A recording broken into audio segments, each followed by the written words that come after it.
As I handed out candy on my porch that October 31st, 2024, in Salem, Massachusetts, under pumpkin lights flashing orange and purple against the darkening sky at 7:30 p.m., a masked child in a shiny skeleton costume approached my bowl of candy, took only one small piece, and then left something in return. A Hershey's chocolate bar, still wrapped, completely sealed, with a yellow, sticky note that read in careful block letters, "Try this before it's too late. A special gift for you." And even though every instinct told me something was wrong, that no one returns candy on Halloween, that this was an obvious trap, my curiosity, that damn curiosity that always got me into trouble, made me unwrap that bar half an hour later when the flow of trick-or-treaters had slowed, and take a bite that tasted slightly bitter, chemical, different from normal chocolate. But by then it was too late because I had swallowed it. My name is Isolde Merrick, 32 years old, elementary school teacher at Salem Elementary, living alone in a small Cape Cod-style house on a quiet street where everyone knew each other, or so I thought. And Halloween had always been my favorite holiday. I decorated excessively, bought expensive, high-quality candy, dressed up in elaborate costumes. This year, I was a classic witch with a pointy hat and everything. My porch was a decorating masterpiece. Fake spider webs, foam tombstones, a projector showing ghosts on the wall, a candy bowl overflowing with full-size chocolates because I wasn't stingy, and a Bluetooth speaker playing spooky ambient sounds. The night had started perfectly. Groups of kids arriving from 6 p.m. Princesses, superheroes, dinosaurs, all shouting trick or treat with an enthusiasm that only children can muster. Parents waiting on the sidewalk, taking pictures, chatting with each other. My neighbors passing by saying hello, commenting on my decorations. Everything normal, everything festive, everything safe, except I had had a strange interaction that day with Evander Cross, my neighbor 3 houses down.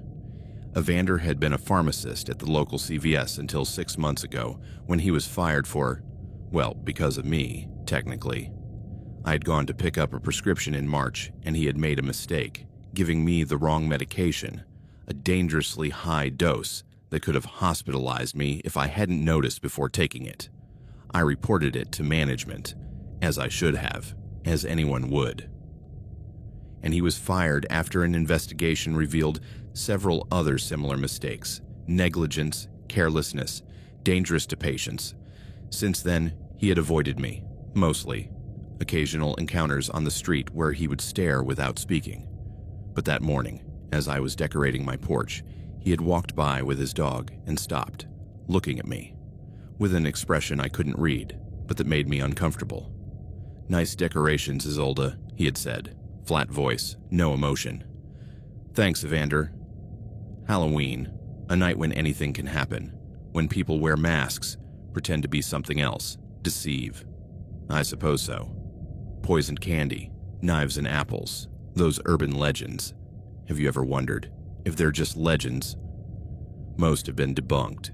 Statistically, Halloween candy is safe. Statistically. He had smiled. But not with humor, with something darker. But there are always exceptions, outliers, cases that defy statistics. Are you trying to scare me? Just conversation about the holiday, nothing more. He had continued walking, leaving me with an uncomfortable feeling I couldn't shake. I should have canceled. I should have turned off the lights, pretended I wasn't home. But I didn't. Because letting fear, probably unfounded, ruin my favorite holiday seemed like letting him win. So I went ahead, with the original plan. Decorations, candy, costume, open porch with a smile for every child, and everything had gone well. Until 7:30 p.m. when the skeleton boy had arrived. Not with a group, alone, which was already unusual. Most children came in groups, or with parents nearby. But this one was alone, walking from the direction of Evander's house, wearing a shiny white plastic skeleton mask that completely covered his face, a costume that included a black suit with white bones painted on it, glowing under the porch lights. "Trick or treat," he had said, A low voice, almost a whisper. Hard to tell if it was a boy or a girl, or even how old. "Happy Halloween," I had replied, holding out the bowl. "Take whatever you want." He had taken only a small Snickers bar. Then he had reached into his trick-or-treat bag, an orange plastic bag, and pulled out a Hershey's bar, placing it in my bowl. "What's this?" I had asked. Returning the favor. "You give, I give." The voice still whispered, deliberately distorted. "You don't need to give me anything. Read it," pointing to the sticky note. "It's important." Then they had turned away, walking down the street, disappearing into the darkness before I could respond. I had looked at the note. "Try this before it's too late. A special gift for you." Strange. Definitely strange. But the bar looked legitimate. Factory sealed. No signs of tampering. And I had had a steady stream of kids after that. Large groups, families, older teens pushing the age limits of trick-or-treating, keeping me busy. So I had put the bar in my pocket, forgetting about it. Until 8 p.m. when traffic had slowed down significantly. Just the occasional straggler. And I had felt hungry. I hadn't had dinner. Too busy preparing. And the bar was there. In my pocket. A gift. From a child. Probably harmless. I had unwrapped it. The packaging looked normal. No holes. No signs of tampering. The chocolate inside looked fine. It smelled fine. Mostly. I had taken a bite. The taste was off. Slightly bitter, with a chemical aftertaste. But chocolate sometimes tastes weird depending on how it's stored, right? And it was already in my mouth. So I had swallowed. 5 minutes later, my stomach started churning. Nausea rising like a wave. Sweat beading on my forehead even though it was a cool October night. My vision blurred slightly at the edges, and my heart started racing, pounding against my ribs at a pace that seemed too fast, too irregular. "Shit," I whispered. Getting up from the porch chair, staggering, legs feeling weak, like jelly. What was that? Poisoned. The bar had been poisoned. It had to be, but how? It was sealed. Unless, re-wrapped. Someone had carefully opened it, injected or sprinkled something, then resealed it with a heat gun or careful glue, making it look intact. And who? Who would have the knowledge, access to medications, to chemicals, to things that could poison? Pharmacist, fired former pharmacist, living 3 houses down, who had made a strange comment that morning about poisoned candy and statistical exceptions. Evander. Terror hit me with physical force. He had done this, planned it, using Halloween, using a child as a messenger, probably paid some teenager in the neighborhood to deliver it. So I wouldn't suspect. To make it look innocent, I needed a phone. I needed to call 911. I needed help.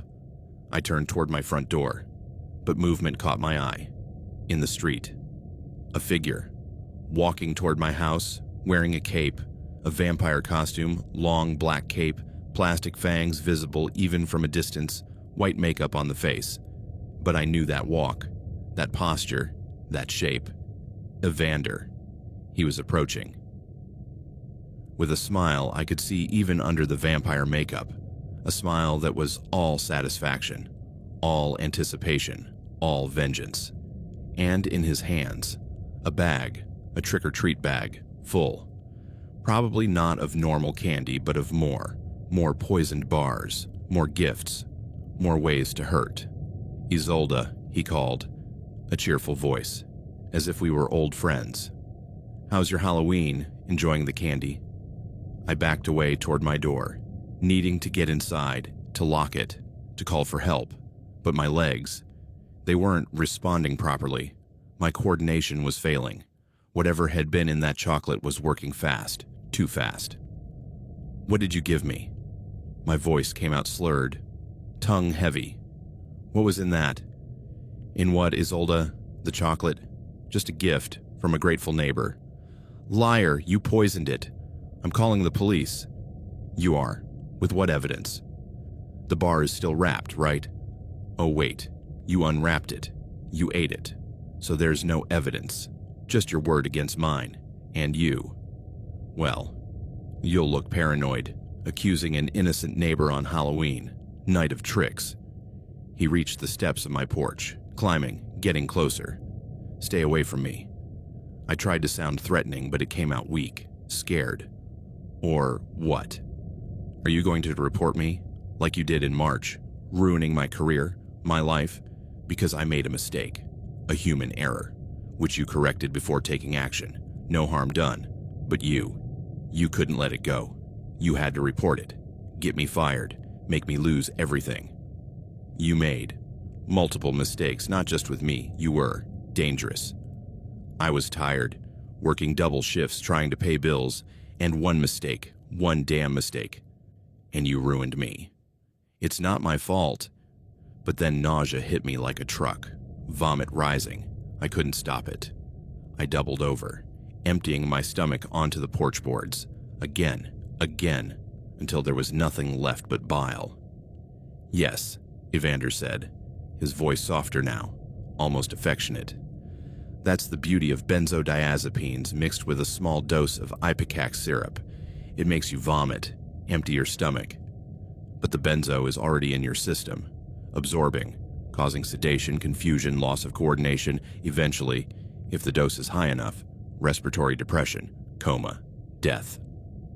I'm going to die. It wasn't a question. Maybe. Depends on how much you ate, how much you swallowed before your body rejected it, and how long it takes for help to arrive. He knelt down, to my level, while I was on my hands and knees, still vomiting. See? This is statistics, outlier, case that defies odds. Poison candy on Halloween. Actually happening. Teacher who thought she could ruin lives without consequences. I needed to move, to get inside. Phone. I crawled toward the door. Evander didn't stop me.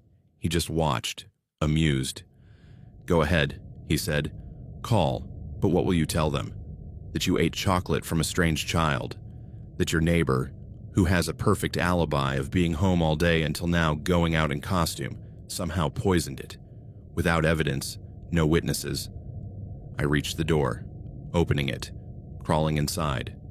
My vision darkening at the edges. Black tunnel closing in. Phone, on coffee table, 10 feet away. I could reach it. I crawled, Evander following, closing the door behind him, locking me in, with him. You know what's interesting, he said, walking casually beside me as I struggled. Benzodiazepines cause anterograde amnesia, meaning you can forget things that happen while you're under the influence. So even if you survive, even if help arrives, you might not remember. Who gave you the chocolate? What happened? How you ended up like this? Go to hell. Every word was difficult. My tongue wasn't working properly. Eventually. But first, I want to see. I want to see how you, the perfect woman, the respected teacher, the neighbor everyone loves, is reduced to this, to crawling, to begging. No, I'm not going to beg. Not yet, but when you start to not be able to breathe, when your lungs forget how to function, then yes, you will beg.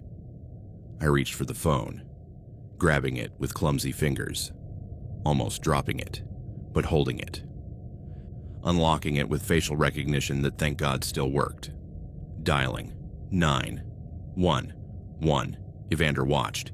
He didn't try to stop me. Why not? 911, what is your emergency? Poisoned, I gasped. Chocolate. Halloween. I need ambulance 47 Hawthorne Street. Ma'am, can you repeat that? I don't understand you clearly. Poisoned, I shouted, with every ounce of energy I had left. Benzodiazepines. Send help. Ambulance on the way. Stay on the line. Evander ripped the phone off the hook, hanging it up, throwing it against the wall, breaking it. That was rude, he said. Now I'll call who I have to speed things up. He reached for his trick-or-treat bag, taking out a syringe, large, filled with clear liquid. This, he said, is more benzodiazepines, much higher dose, enough to ensure that there's no turning back. That by the time the ambulance arrives, it will be too late. No. I tried to pull away, but my body wouldn't respond. Muscles like cement, heavy, useless.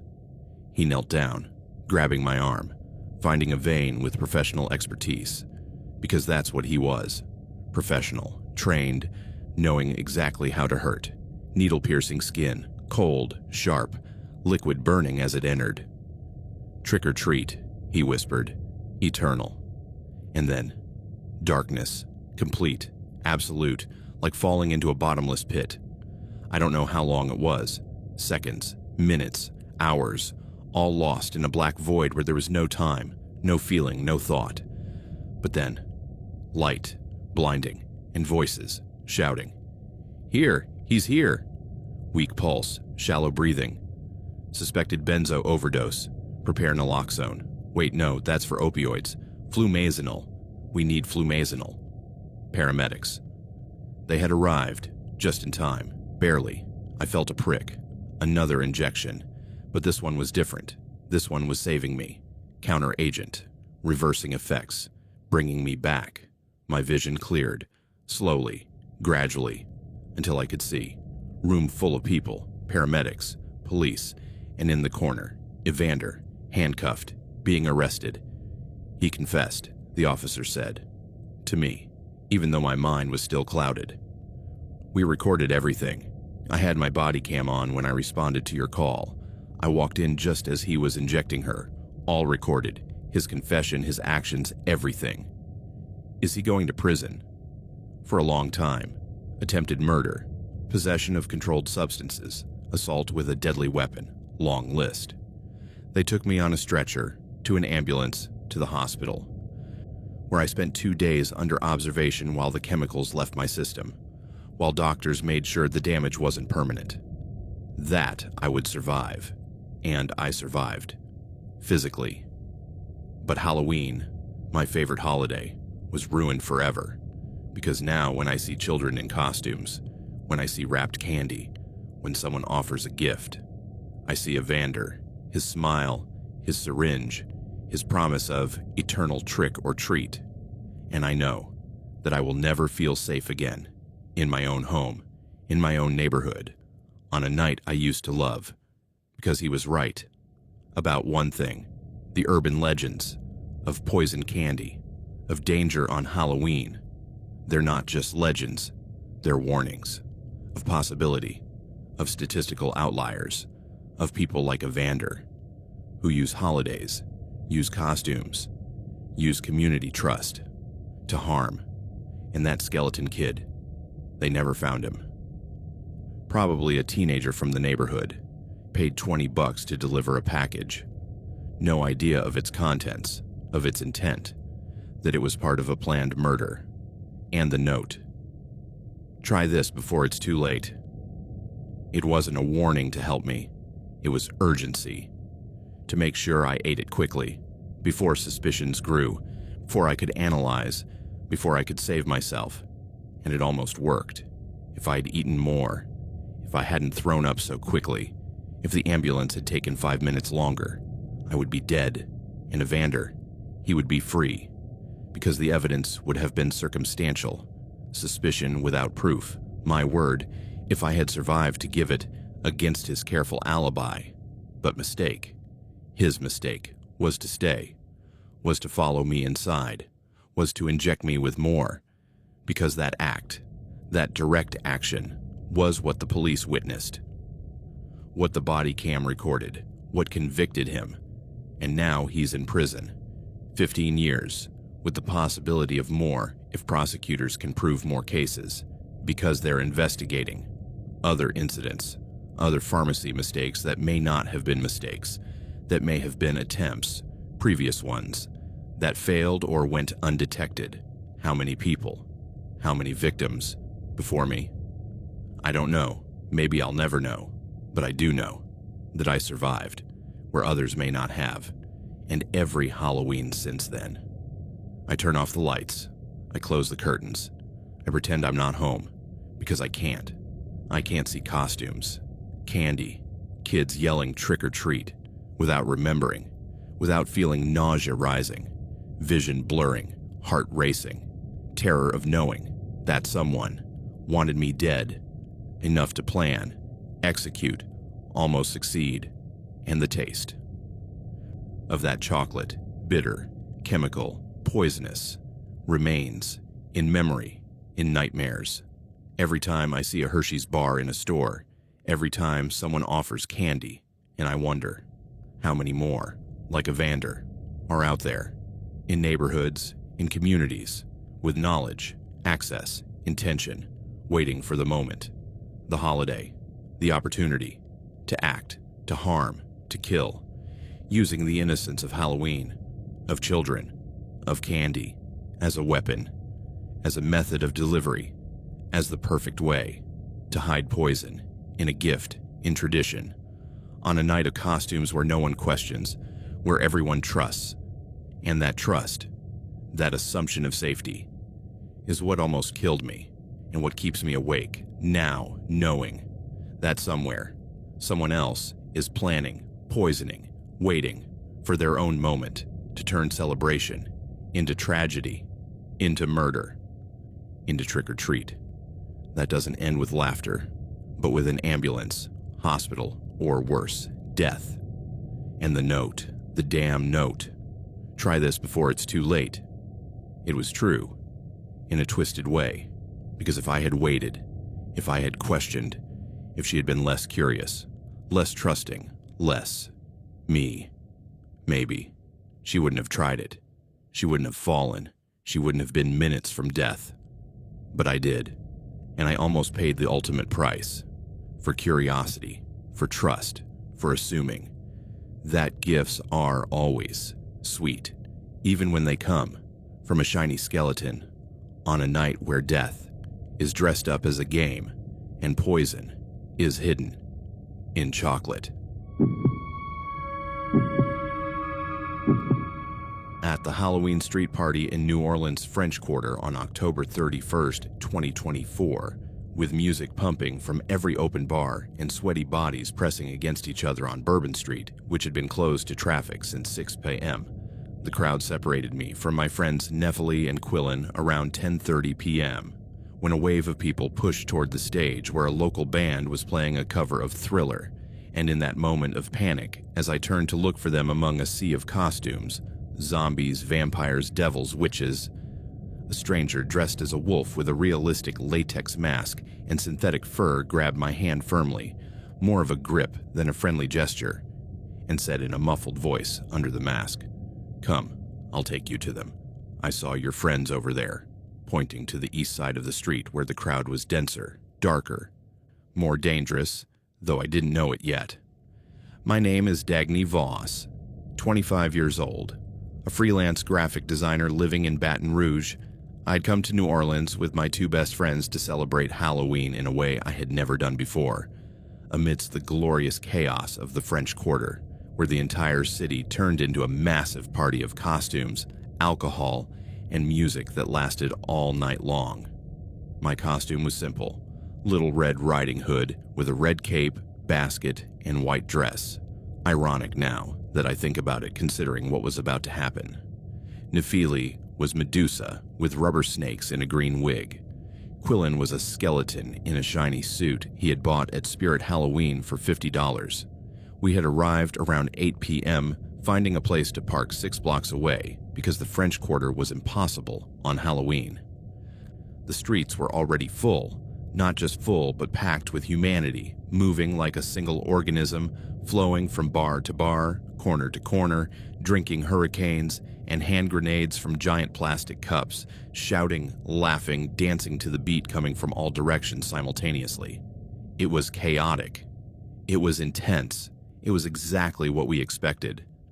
But it was also disorienting, especially after 2 hand grenades that had hit me harder than expected, and especially when I lost sight of Nephili and Quillen in that wave of people pushing toward the stage. 1 second they were next to me. The next they had disappeared into a sea of masks and costumes and pressing bodies. I had tried to call out to them, but my voice was lost in the noise. I'd taken out my phone, but I had no signal. The towers were saturated with thousands of people trying to do the same thing. And then, the wolf had appeared, grabbing my hand, offering help that, in my slightly drunk and definitely lost state, had seemed like a blessing. "Did you see them?" he had asked. "Medusa and the skeleton." "Yes, come on, quick, before you lose them again." I should have questioned him. How did he know who my friends were? How did he know their specific costumes? But in the moment, in the chaos, in my panic of being alone in a crowd of tens of thousands, I didn't think. I just followed. He led me, through the crowd, pushing harder than necessary, his grip on my hand tightening when I tried to let go to adjust my cape that someone had stepped on. "Don't let go, or you'll get lost again," he had said, and it had seemed reasonable, so I held on. But the direction was wrong. We were moving away from the main stage, toward the sides of Bourbon Street, where the crowd was different, darker, more threatening, less festive, and more predatory. Groups of men on street corners watching, assessing, waiting. Costumes that were more masks than fun, hiding identities completely. "Wait," he had said, pulling my hand. "I don't think they went this way." Trust me, I saw them, right up ahead. But there was no one up ahead, just more crowd pressing in, and then, suddenly, a circle of people, all wearing masks, not festive masks, but full masks covering entire faces. Wolf like the one who was guiding me. Bear, lion, tiger. Ferocious animal masks made of latex that were too realistic, too terrifying, and they surrounded me, as if they had been waiting, planning. The wolf pushed me into the center, others closing in, hands touching my waist, my shoulders, my hair, like pincers, like claws. "What's going on?" My voice rising. Real panic now. "Let me go." "Calm down, Little Red Riding Hood," said one, the bear. Young voice, maybe 20-something, with a New Orleans accent, that distinctive drawl. "We just want to play." "I don't want to play, I want to go to my friends." "Your friends left. They abandoned you. But we won't. We'll take care of you." Laughter, from all of them. A circle of masks laughing at my fear. And their eyes. God. Their eyes visible through the openings in the masks weren't drunken, wandering, festive. They were calculating, cold, focused. "My boyfriend is nearby," I lied. "He's looking for me, if I don't show up." "You don't have a boyfriend," said the wolf. The one who had brought me here. "We've been watching you all night. 3 friends, all single, all drinking, all perfect." Perfect for what? For the game. We play every Halloween, in the quarter, during the party. We find loners, people who separate from groups, and we take them. And we take trophies. Trophies? My stomach dropped. Phones, wallets, jewelry, whatever they have of value. Halloween is the best night of the year for this, because everyone is in costume. No one can identify us, and the crowd is so dense that screams get lost. Disappearances happen, and by the time the police respond, we're gone. "This is assault. It's robbery. It's survival," said the lion. "It's business. And you, Little Red Riding Hood, you just became a customer." The wolf grabbed me, arm around my waist, lifting me almost off the ground, dragging me backwards, towards a side alley I hadn't seen, narrow, dark, hidden from the main street by dumpsters and a crowd of people deliberately blocking the view. I tried to scream, but a hand, the bear's, covered my mouth, smelling of beer, of cigarettes, of sweat. "Shh," he whispered in my ear, his breath hot, repulsive. "Make it harder, and it'll be worse. Cooperate, and we'll just take your phone and let you go." But I knew, from the way they looked at me, from the way they touched me, from the tone of their voices, that this wasn't just about robbery, that there was more planned, darker, more dangerous. The alley was narrow, brick walls on both sides. No lights except for the distant glow of Bourbon Street. No witnesses except for the group surrounding me, 5 in total. Wolf, bear, lion, tiger, and one more without a mask, just a hood covering his head. "Phone," demanded the wolf, reaching out his hand. "Give it to me." "I don't have..." But of course I did. In my dress pocket. Visible. Obvious.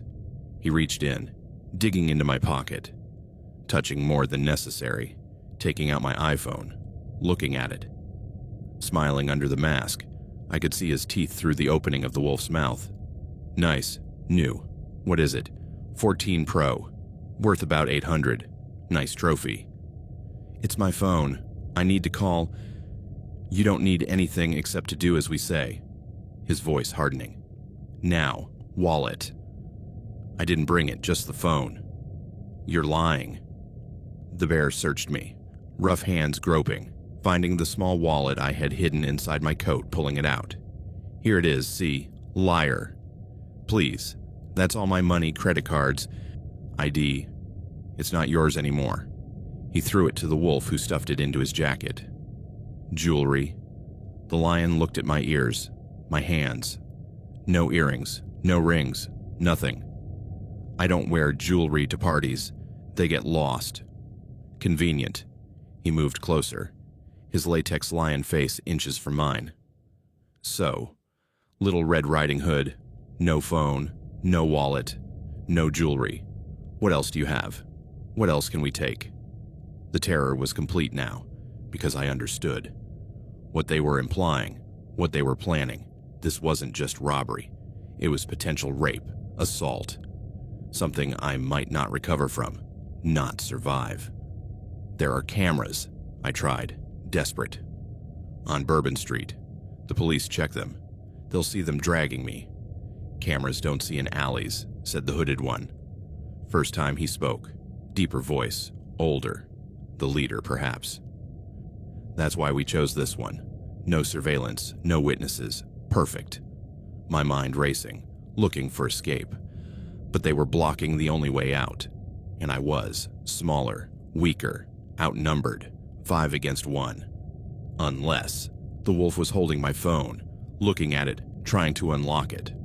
"What's your passcode?" "I'm not telling you." "Face ID then." He grabbed me, forcing my face toward the phone, unlocking it. Perfect. Now I can access everything. Photos, contacts, banking apps. Everything you have is mine. While I was distracted with the phone, while the others were laughing, looking at each other, planning their next move, I acted. I kicked, as hard as I could, my knee rising, connecting with the wolf's crotch. He growled, doubling over, dropping the phone. I grabbed it, from the ground, turning, running, toward the alleyway opening. Toward Bourbon Street, toward safety. But the bear grabbed me, arm around my neck, pulling me back, choking me. "Bitch," he hissed. "You're gonna regret that." I scratched, nails digging into his arm, skin tearing under my fingers. Warm blood. He screamed, letting go of me. I fell, knees hitting asphalt, pain exploding, skin scraping. But it didn't matter. I needed to move. I crawled, toward the street, toward the crowd, people passing by, watching but not helping, thinking it was part of the fun. Halloween drama, not real. "Help," I screamed. "Please." But my voice was lost. In music, in other people's screams, in the chaos of thousands. Hands grabbed me again, multiple pairs, pulling, dragging me back. "No," I kicked, fighting with everything I had, body twisting, biting when a hand got too close to my mouth. "Control her," the hooded man, "before she attracts attention." But she had already attracted it. A man, dressed as a pirate. He stopped, watching. "Hey, is she okay?" "She's fine," said the lion. "Just drunk, we're taking her home." "She doesn't look okay." "I'm not okay," I yelled. "They're kidnapping me. Call the police." The pirate took out his phone, but the tiger moved, fast, pushing him, making him fall, phone sliding across the sidewalk. "Go," roared the tiger. "It's not your problem." The pirate. He looked between us, between helping and his own safety, and he chose safety. Getting up, backing away, disappearing into the crowd, like everyone else, seeing but not seeing, knowing but not wanting to get involved.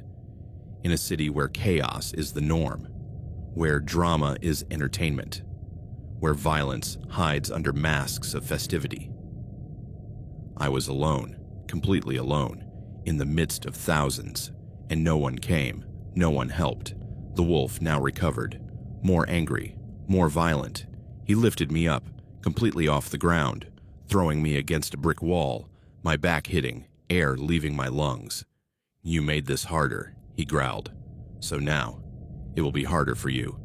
His hand went for my throat, squeezing, cutting off my air, my vision darkening, black spots dancing. I was going to die, here, in an alley, on Halloween, while the city celebrated. But then, a horn, loud, prolonged, from a car, on the street. His hands loosened, turning to see. Police car, slowly making its way down Bourbon Street. Lights flashing, officers inside looking at the crowd. "Shit!" The hooded man. "Let's go, now." They let go of me, all of them, running away, in the opposite direction. Disappearing into the crowd, into alleys, into darkness, like cockroaches when you turn on the light. And me, I collapsed, on the sidewalk, coughing, gasping, alive but barely. The police car passed by, without stopping, without seeing, because there was too much, too many people, too much chaos, and I was just one more, lying on the sidewalk, on a night when that was common, but I was alive and free, and I could move. I got up, unsteady, legs like jelly, but working, moving back toward Bourbon Street, toward the lights, toward the crowd, toward the relative safety of numbers. I found the police standing on the corner, monitoring. I told them everything. Wolf, bear, lion, tiger, hood, alley, robbery, attempted, more. They took a report. They searched the area. But of course, no one in animal masks, no one suspicious, all gone. In a sea of thousands of costumes. "Your phone?" asked the officer. "You said it was taken?" "Yes, but I dropped it when I ran away." "Maybe. It's in the alley." "It wasn't there. When we returned, the alley was empty." "Phone gone." "Of course. You can track it," said the officer. "With Find My iPhone, from a friend's phone." I found Nephilim and Quillen. Finally, after a frantic search. They had been looking for me too. Panic when I couldn't respond to messages, when I disappeared. We used Nephilim's phone, opening Find My, finding my phone, moving, fast, already 3 miles away, toward the lower 9th Ward. Then it stopped. Then, no connection, turned off or destroyed. "I'm sorry," said the officer. "They'll probably factory reset it, sell it. No way to recover it." We went to the station.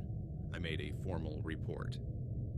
Description of the attackers, of the masks, of the location, of everything I could remember. But I knew. Chances of catching them, minimal.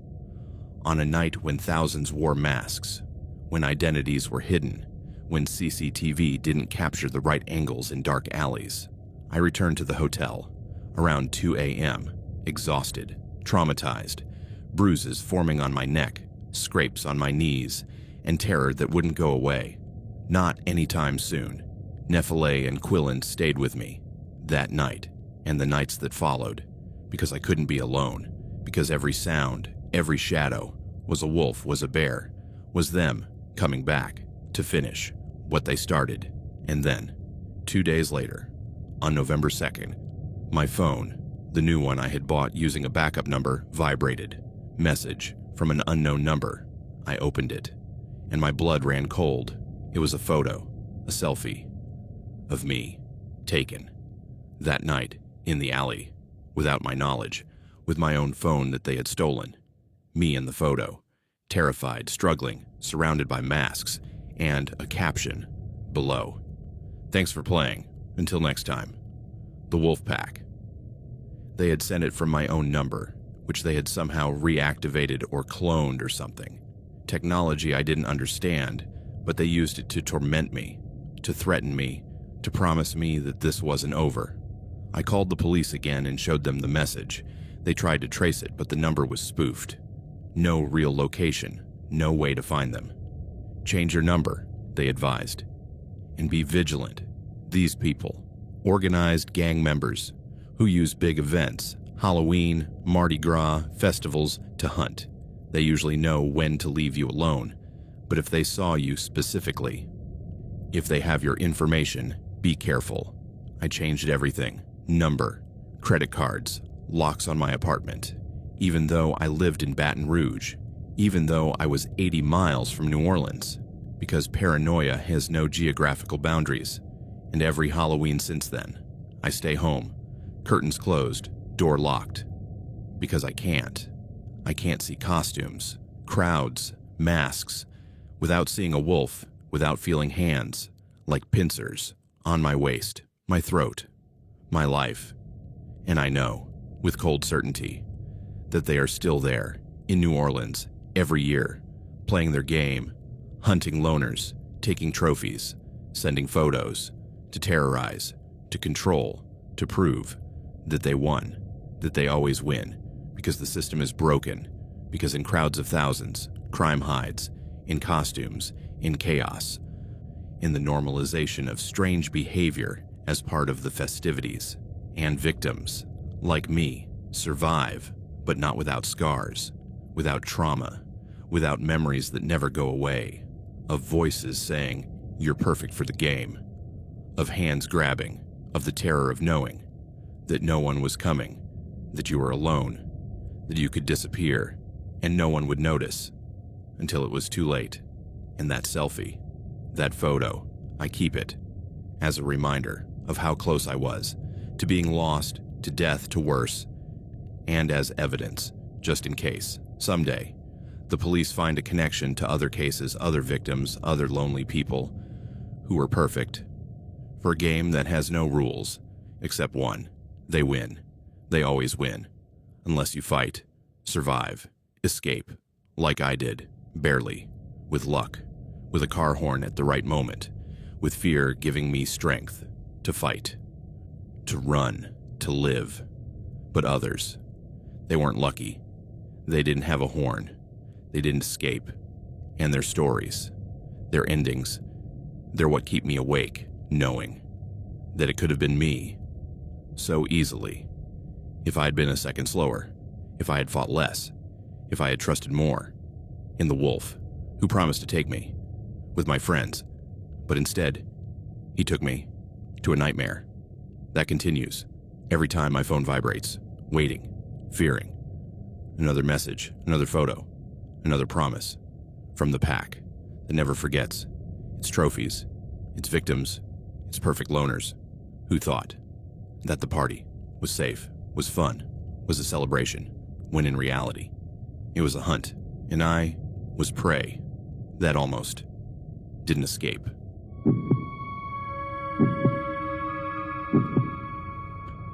My Halloween Uber pulled up in a deserted neighborhood at 11:47 p.m. on October 31st, 2024, with streetlights flickering intermittently over abandoned houses with boarded-up windows in what was clearly not the route to my apartment in Portland, Oregon, and the driver, who had been wearing a cheap plastic skeleton mask throughout the trip, said in a voice that had changed from friendly to something colder, "Route change.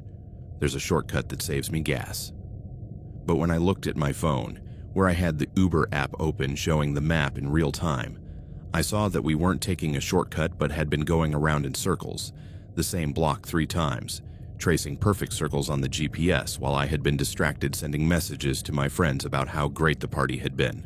My name is Thessaly Crane, 28 years old. An accountant at a medium-sized firm in downtown Portland, I had gone to a Halloween party at my friend Nephili's house in the Northwest District, a large Victorian-style house that she had elaborately decorated with cobwebs and carved pumpkins and orange lights.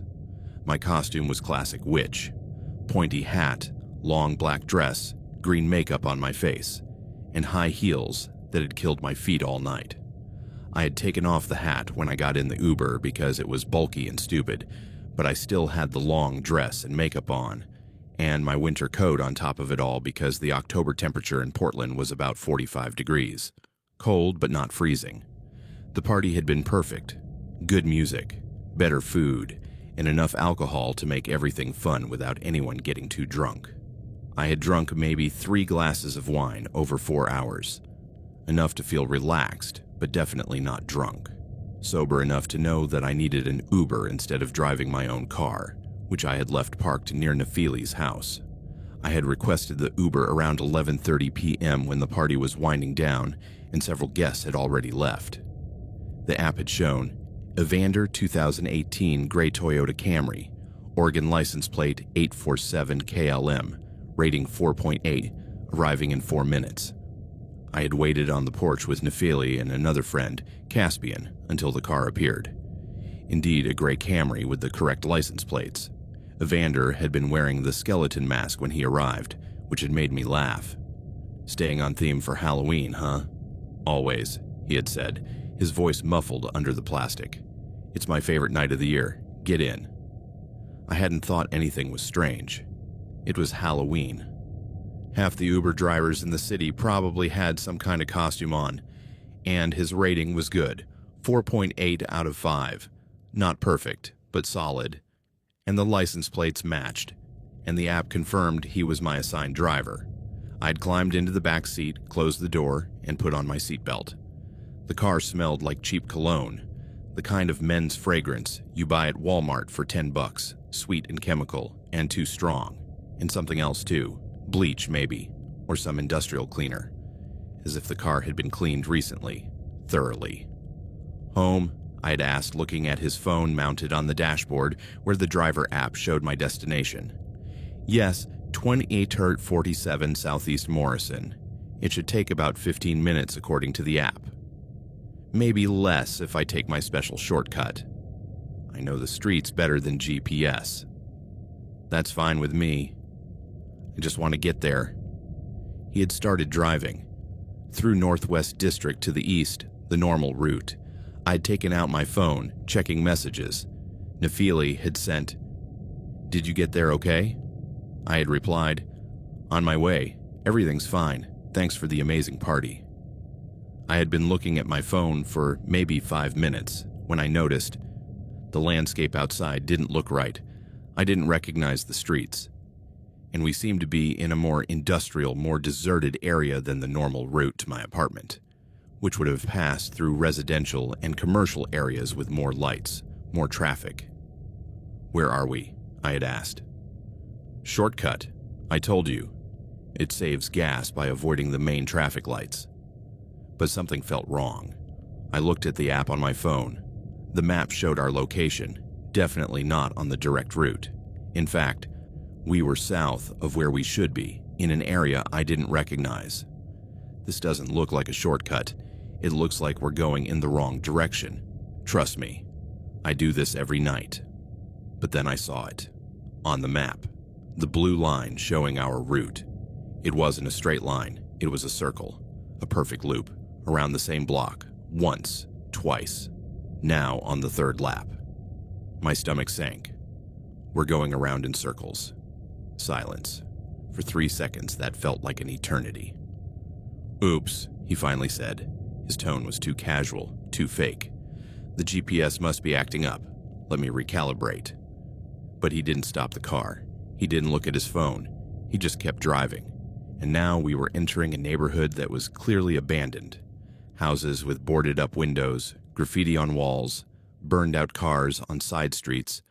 Not a single light except for streetlights that flickered erratically as if they were about to die. "Stop the car," I said, trying to sound firm, but my voice was shaking. "Now, I want to get out." "We can't stop here. It's not safe. This neighborhood is dangerous." "Then why did you bring us here?" He laughed. Low, dark. "Because it's perfect. No one comes here, especially on Halloween. Everyone's at parties. In nice neighborhoods. No one patrols here, not even the police." Terror hit me like a train. This wasn't an accident. This wasn't faulty GPS. This was deliberate, planned. "Let me out, now, or I'll call the police." Go ahead. But by the time they arrive, we'll have had our conversation about your fare. What fare? The app charges automatically. Not that fare. My fare. My special fare. For passengers who don't pay attention. Who get into a stranger's car without checking. Who trust the app like it's God. I looked at his phone screen. It still showed the driver app. It still showed my trip as active. But something was wrong. Was the name on his profile, Evander, real? Or had he stolen an account? Or faked a profile? You're not a real Uber driver, I said. You stole the account, or the license plates, or... I'm a real driver, he said. I have a legitimate account, 4.8 rating, 32 trips this month. All perfect. Except, every once in a while, I find a special passenger, like you, alone, at night, slightly drunk, dressed in a way that shows she went to a party, money in her wallet, expensive phone, and vulnerable. I tried to open the door, pulling on the handle. It wouldn't budge, locked. Child safety lock, he said. I activated it when you got in. The back doors don't open from the inside. Only I can open them, from the driver's panel. Pure panic now, trapped, in a moving car, with a man who clearly had malicious intentions, in a neighborhood where no one would hear me scream. What do you want? My voice barely worked. I already told you, your special fare, wallet, phone, jewelry if you have any, and, if you cooperate, I'll drop you off at the corner.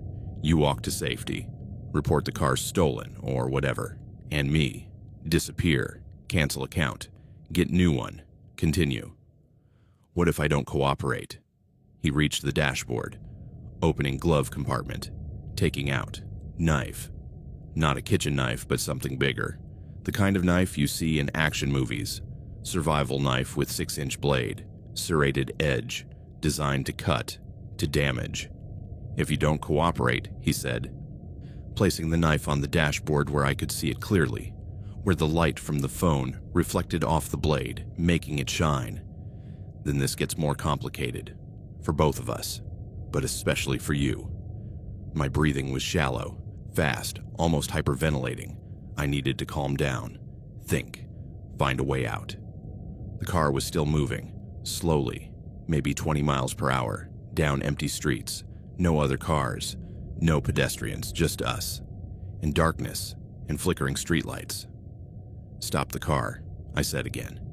Take whatever you want. My wallet's in my purse. My phone's here. Just stop and let me go. Not yet. First, I need to find the perfect spot, more private, where I can, properly search you. Make sure you gave me everything. Sometimes passengers hide things.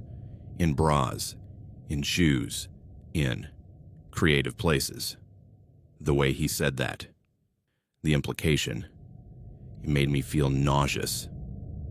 I'm not going to let you search me. You don't have a choice. His voice hardening. Unless you want this to end differently. Less civilized. More permanent. I looked around, searching for options. Windows, I could break them. With what? My phone was an iPhone, sturdy but not sturdy enough to break car glass. My bag was soft leather, useless. My shoes, high heels, pointy, heavy.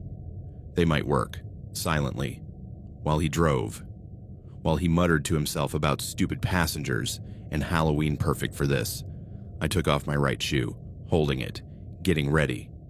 Then he stopped the car, in the middle of a completely dark block, no streetlights working here, only faint moonlight. Here, he said. Perfect, get out. I thought the doors didn't open. They do now. He pressed a button. Audible click. Get out, now, before I change my mind and drag you out. I wasn't getting out.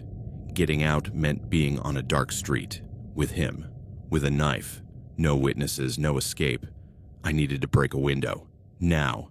While he was distracted, I swung, my heel, against the side window, with all my strength. Crack, glass cracking, but not breaking completely. What the fuck? Evander turning, reaching for me. I swung again, harder, my heel piercing, glass exploding, shards raining down on my lap, on the seat, out on the street, cold air rushing in, and an opening, big enough, for my arm, to unlock it from the outside.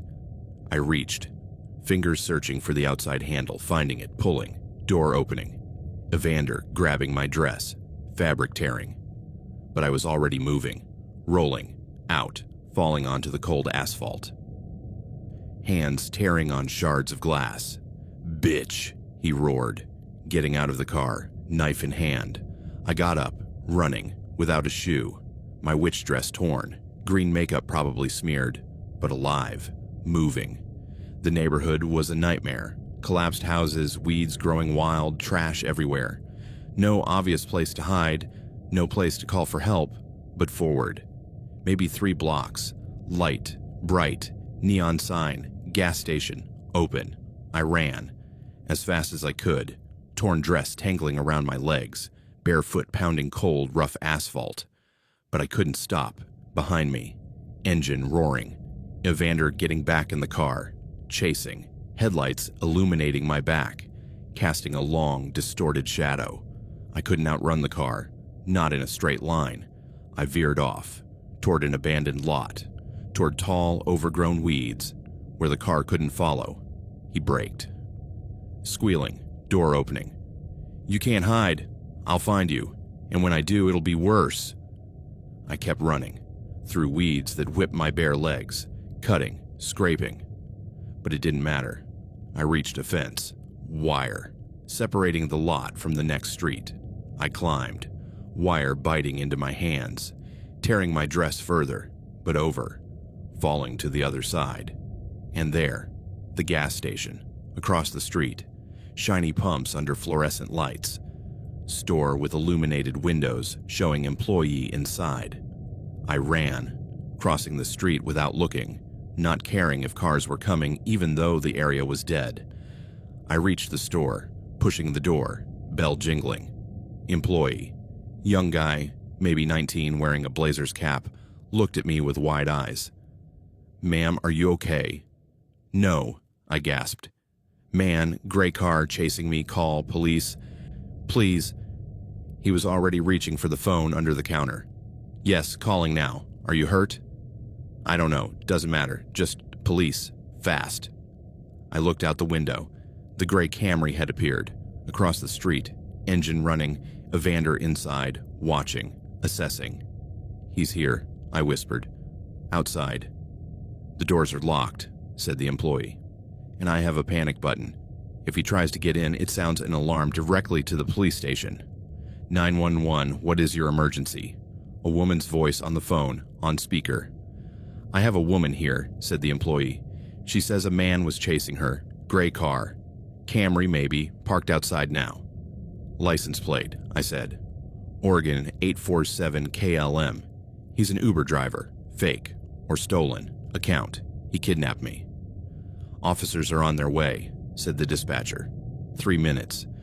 "Don't leave the building." Evander waited, for what felt like an hour but was probably less than a minute.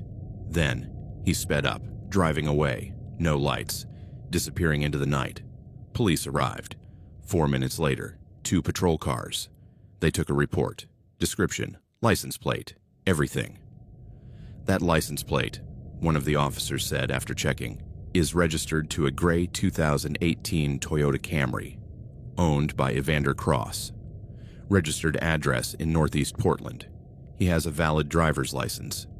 And active Uber account. So he's a real driver.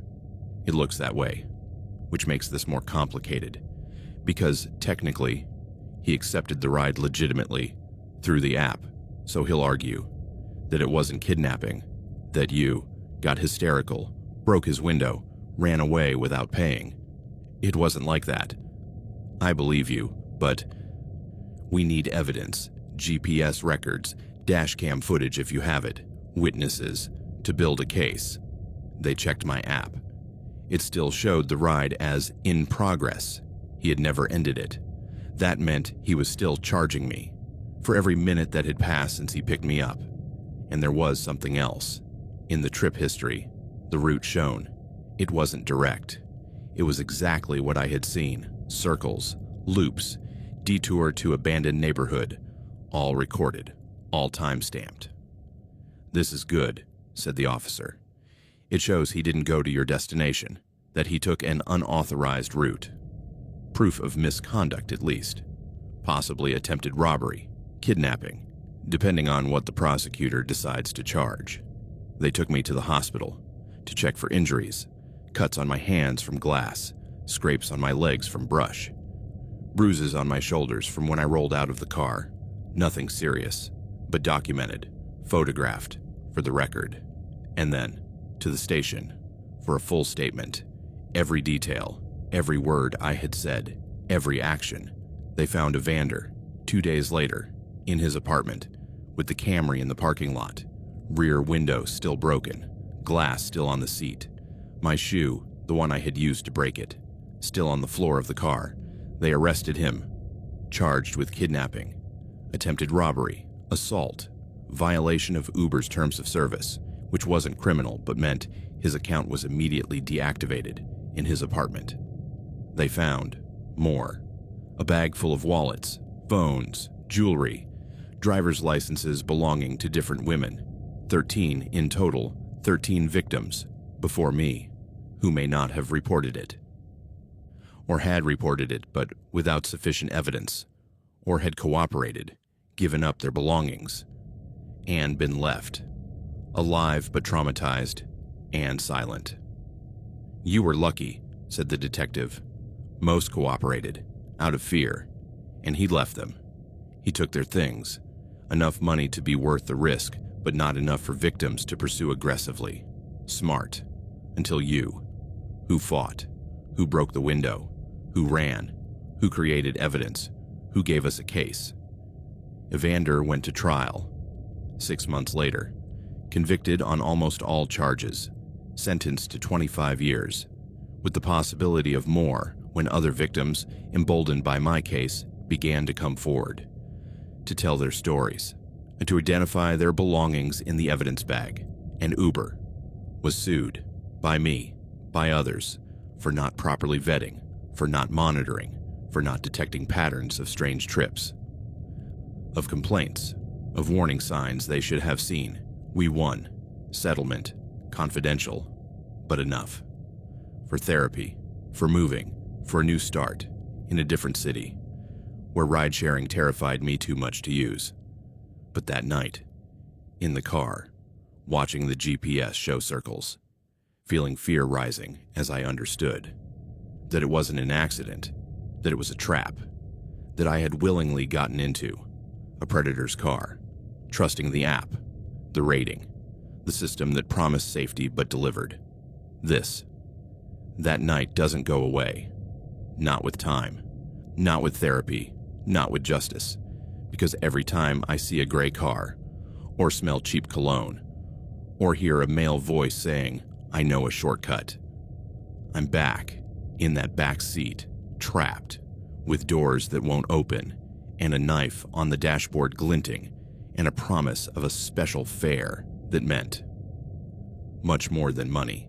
And I know, with cold certainty, that there are more, like Evander, using apps, using passengers' trust, using Halloween or any night, when people are distracted, vulnerable, alone, and the system can't stop them all, can't check every driver, every intention, every moment when they decide that particular passenger is worth the risk, the detour, the special fare, and GPS can show circles, can prove deviation, but only if you look, if you pay attention, if you question when the route feels wrong, when the neighborhood looks unfamiliar, when the driver says shortcut, but every instinct screams danger.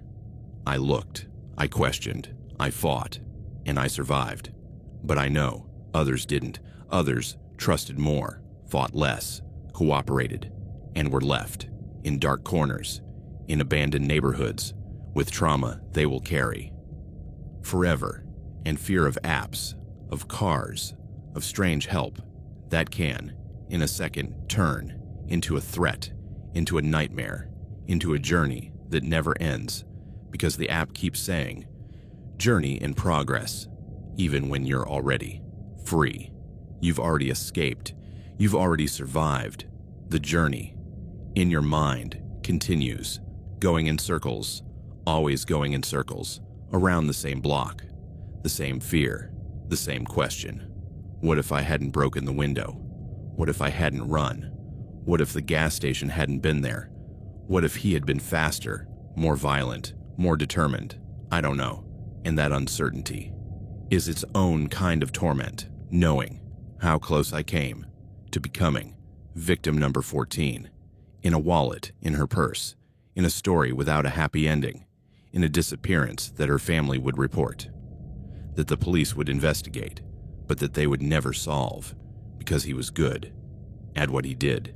300 trips before he started hunting, building up his rating, trust, a clean record, so that when he deviated, when he acted, it would seem an aberration, a mistake, not a pattern, but it was a pattern, refined by dozens of rides, of victims, of nights when he found the right one, the vulnerable one, the one who thought she was safe, because the app said she was, because the rating was high, because the system promised protection, that it couldn't, not really, deliver. And that broken promise is what keeps me away from ride shares, away from trusting, out of assuming that technology can save me when, in the wrong hands, it's just another tool to hunt, to trap, to harm. And that skeleton mask he wore wasn't a costume. It was a warning. It was the truth about what he was beneath the friendly smile, beneath the casual conversation, beneath the promise to take me home safely. Death, lurking in the driver's seat, waiting for the right moment, the right victim, the right night, and Halloween was perfect for him because masks were normal, because strange behavior was expected, because no one questioned. A driver in costume on a night when everyone was pretending to be something they weren't. Except him. He wasn't pretending. He was exactly what he seemed. A predator with a mask, who ultimately didn't need it anymore, because he had found his true face, and it was much worse than any costume could ever be. At the Halloween-themed bar called The Masquerade in Austin, Texas, on October 31st, 2024, around 10:45 p.m., with neon lights flashing purple and green against black walls, while electronic music pumped so loudly I could feel it in my chest.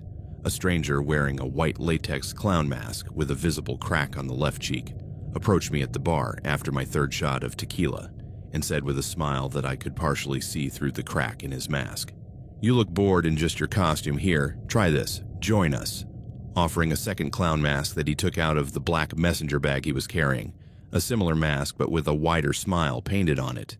And when I grabbed it, feeling drunk and adventurous enough to accept the gesture of the stranger who had been flirting with me for the last 20 minutes, when I lifted it to put it on my face, I felt something sticky inside the latex.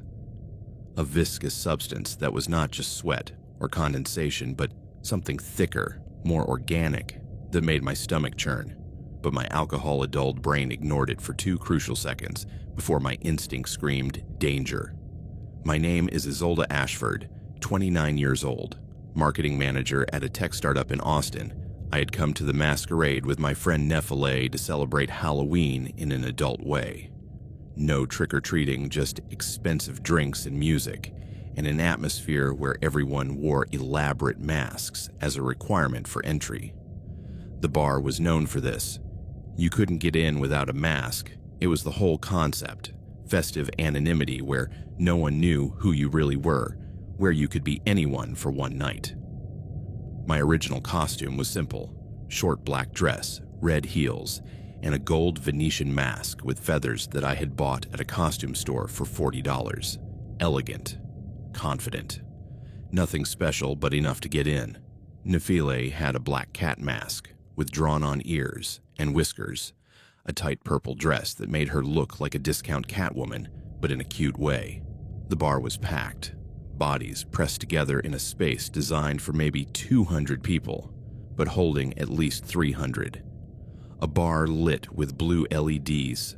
Bartenders wearing skeleton masks, mixing cocktails with themed names like Vampire Blood and Zombie Brain. The dance floor was lit up with strobe lights that made movement seem jerky and unreal.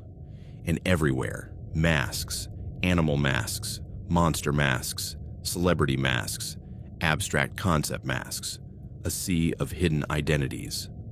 I had lost Nefeli around 10:30 p.m. when she went to the bathroom, and I stayed at the bar ordering another round. And that's when the clown approached.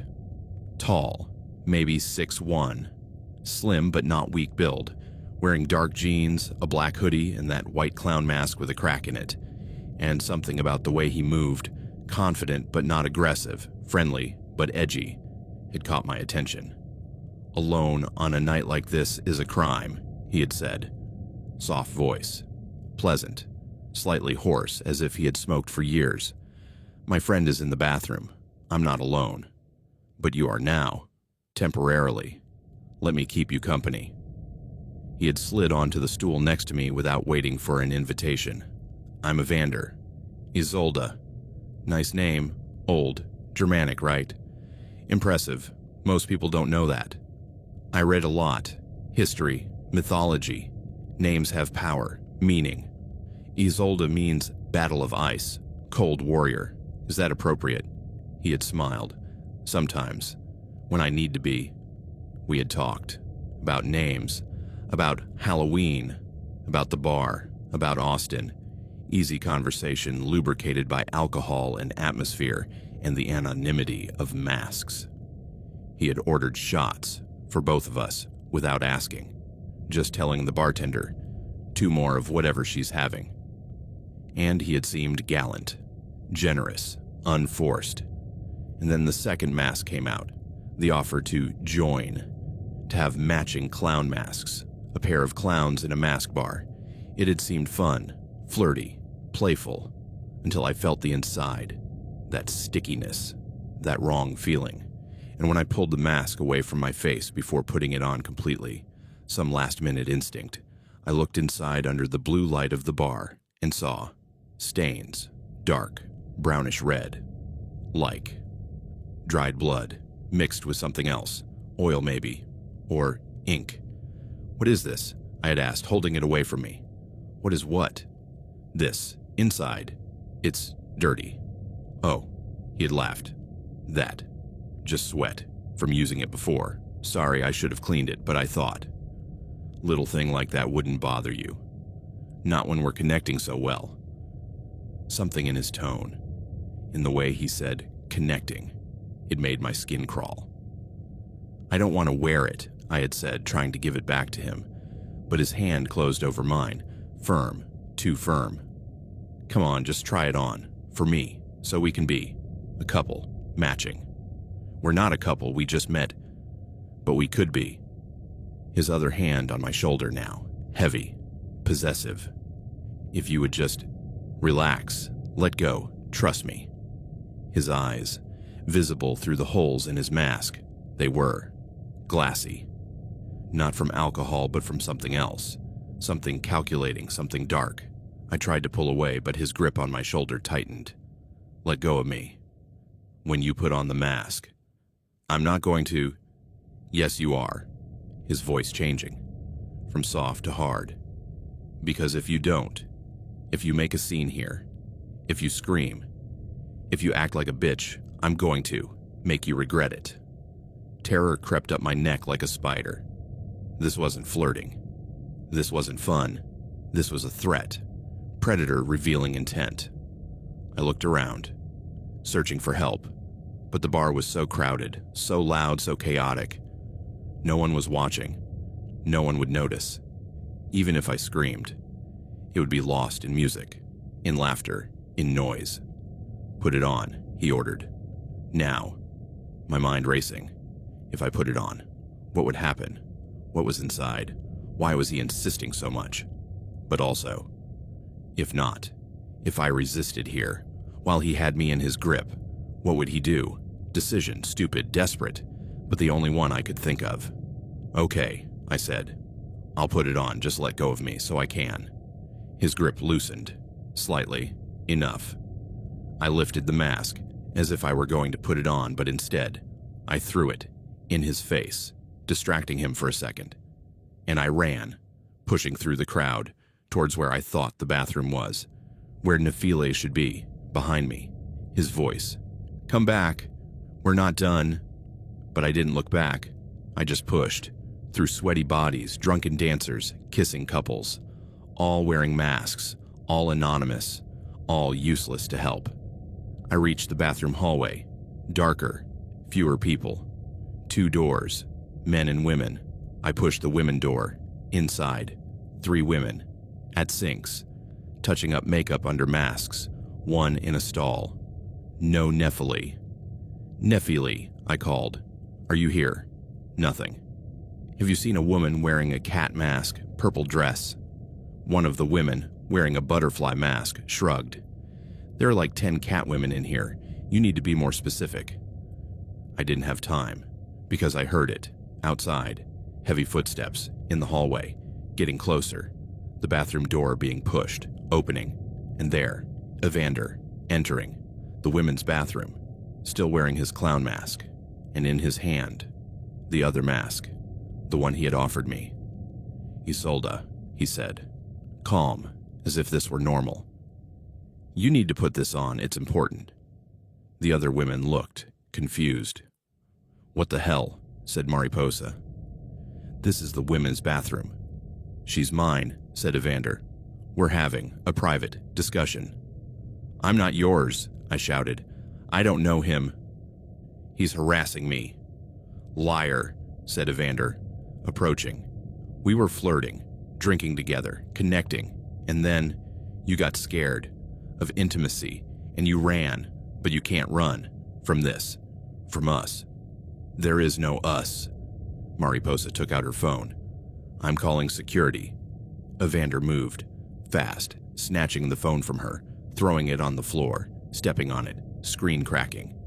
Hey, she backed away. Get out, Evander said. All of them. Now, or I'll mark them too. Mark, I asked. What does that mean? And then I saw, in his hands, the mask, not just stained with dried blood, but with something else on the inside, where the latex was stained, permanent marker, black ink, forming, a symbol, like a mark of ownership, like cattle are branded. Every woman I reject I mark, he said, his voice almost dreamy now, with a symbol. On her face, permanent, indelible, so everyone knows that she was chosen by me, that she belongs to me, even if she runs, even if she says no. The mark, it's forever. Pure horror. You're crazy. I'm in love, he roared, with all of you, every woman I meet, every conversation, every connection. It's love, and I need to mark, to remember, to claim. The other women, already running, out of the bathroom, leaving me alone with him. Security will come, I said, trying to sound confident. Someone called them. You're going to be arrested. I have 3 minutes before they arrive. Enough to mark you. He approached, mask raised.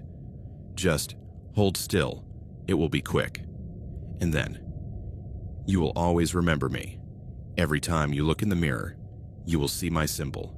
You will know that you are mine. I backed away. But I was already against the wall, sinks on either side of me, no way out except the door, which he was blocking. I looked around, searching for a weapon. Anything. Soap dispenser, metal, heavy, screwed to the wall, but if I pulled, I tried. Pulling, turning, loosening. Old screws, not properly maintained. Evander laughed. That's it. Your plan, a soap dispenser. It came off, in my hand, heavier than expected, full of liquid soap, maybe 2 pounds. I swung it, as hard as I could, at his mask, at his face. It connected, with a satisfying crack, latex and bone, both giving way under impact. He screamed, hands going to his face, mask falling, revealing, face underneath, 30-something, dark hair, beard, nose bleeding now, and eyes. God, eyes that were empty, like a shark. "Bitch," he whispered, blood dripping onto his shirt. Now. Not just a mark, but a scar. He took it out from his pocket. Not the mask, but knife, small, razor type, but sharp enough. I didn't wait. I ran, around him, toward door, toward hallway. I reached the main bar, screaming, "Security! Help! Man with knife!" That caught people's attention, finally. Music still pumping, but heads turning, looking.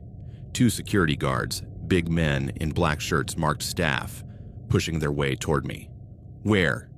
"Restroom, hallway, man, with knife and masks, trying to mark me." They ran. Toward the hallway, toward the bathroom. I collapsed, on the bar, shaking. People gathered, asking if I was okay, if I needed water, if they needed to call an ambulance. "Nefeli," I said. "I need to find Nefeli." Someone, a woman in a skeleton mask, said, "I saw Catwoman, purple dress. She left 10 minutes ago. Said she was going for some fresh air." Outside. Nefeli was outside. I got up, wobbly, toward the front door, toward the street. 6th Street was packed. Halloween in Austin. Thousands of people in costumes, crowded bars, music everywhere, controlled chaos, and there, half a block away, Nefeli, talking to a guy dressed as Superman. "Nefeli," I ran, heels almost tripping me. "Nefeli." She turned. "Isolde." "What? God, you're pale." "What happened?" I told her. In a rush of jumbled words, clown, mask, mark, knife, everything. "We need to go to the police," she said, immediately. "Now." But then I felt, on my cheek, a strange sensation like a burning, soft, as if something was heating up, activating. I touched my face. Where I had briefly held the mask before throwing it away, for those 2 seconds. When viscous interior had touched, my skin, my fingers returned, with ink, black, on fingertips. "No," I whispered. "No, no, no." "What?" Nefeli looking, and then, her eyes widening. "Isolde, your face. You have mark on your cheek." I took out my phone, activating the front camera, looking, and there, on my left cheek, a symbol, drawn in black ink, like a tattoo but not a tattoo, a marker, permanent, indelible. As I had said, the shape was a spiral, with a line through it, like a signature, like a mark of ownership. How? My voice breaking, and then I understood. The stickiness, inside the mask. It wasn't just dried blood. It was ink, permanent liquid marker, mixed with oil perhaps, or a chemical, that activated with body heat, with contact with skin, transferring itself, designed to mark whoever wore the mask, or even held it against their face for seconds. He had planned this, refined, perfected, a method for marking, without having to physically force it. Just offer the mask, wait for the victim to put it on, and then mark, automatic, permanent, and he could disappear into the crowd, leaving the victim marked, identifiable, his. "We need to wash it off." Nefeli was already pulling me toward a public fountain in the plaza, toward the water. We scrubbed, with water, with soap from a nearby public restroom, with rough paper towels, scrubbing until the skin was red, raw, but the mark, it wouldn't go away. It wouldn't fade. It remained, dark, visible, like a tattoo. "Hospital," Nefeli said. "Maybe they can remove it, chemically." We ordered a taxi, on the app. Blue Toyota Corolla, arrived in 3 minutes. We got in. "Del Seaton Medical Center," I said to the driver. "Emergency." He nodded, starting to drive, and then I looked in the rearview mirror, where I could see my own reflection and the mark on my cheek, glowing under the streetlights we passed, and I understood that even if we removed the ink, even if doctors found a way to clean it off, the memory would not go away. The terror of knowing that he, Evander, had managed to mark me, to claim me in his twisted way, that I would carry not just a physical mark, but a psychological one, forever. At the hospital, doctors tried, with alcohol, with chemical remover, with everything in their arsenal, and after hours of rubbing, of chemicals that burned, the mark faded, mostly, still visible if you look closely, a shadow of what it had been, but not as obvious, not as permanent as it had been. "You'll need to continue treating it at home," said the doctor. "Strong makeup remover, exfoliant. It may take weeks, but eventually it should disappear completely." The police came to the hospital to take a report, a description of Evander, of the masks, of his method, of everything. "We already have a report," said the officer. "From the masquerade. Security detained him. We have him in custody." And they found his bag, full of masks, 10, all treated with permanent ink on the inside, all ready for his next victims. "Previous victims?" I asked. "Other women?" "We're investigating, but based on what we found and what he confessed, there are at least 8 in the last 3 months, all in Austin, all marked, all too terrified or ashamed to report it.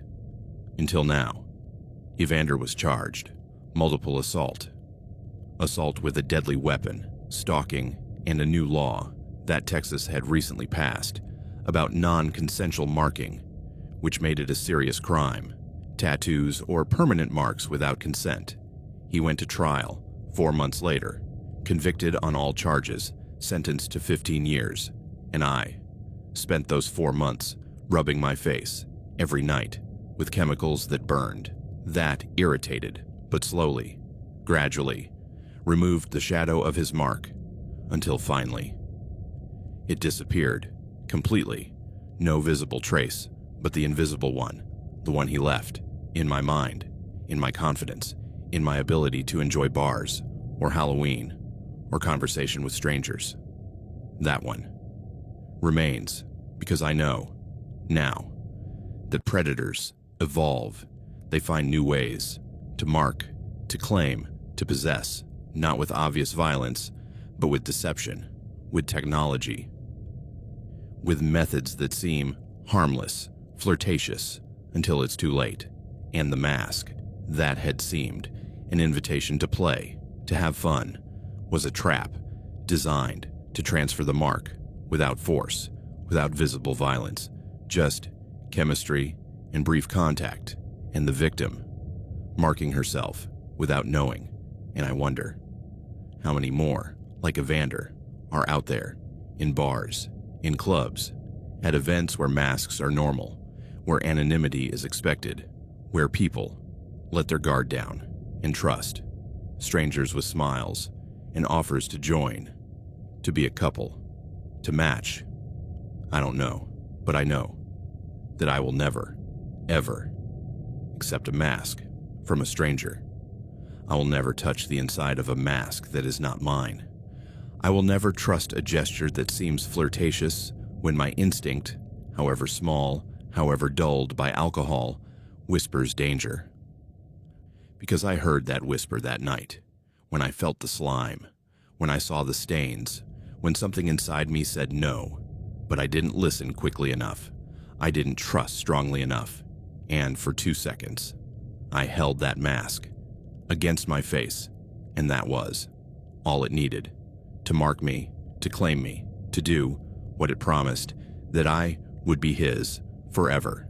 Because even after the mark was gone, after he was arrested, after time passed, after I moved on, I still feel, sometimes, phantom burning on my cheek, where the symbol had been, reminding me of nights when masks meant danger, and I miss, with a soft voice and glassy eyes, he had achieved what he wanted, to mark me, not just physically, but permanently, in ways that no chemical, no time, no therapy can completely remove. And that is her victory. Not the mark itself, which is gone, but the fear she planted, which grows every Halloween, every bar, every mask, reminding me how easy it is to be marked, claimed, possessed by someone who decided you were theirs and found a way to make that obsession permanent. The elevator smelled of old sweat and rusty metal even before it stopped between floors. I had entered on the 12th floor, my apartment was on the 14th, and my neighbor Karenza's Halloween party was on the 15th.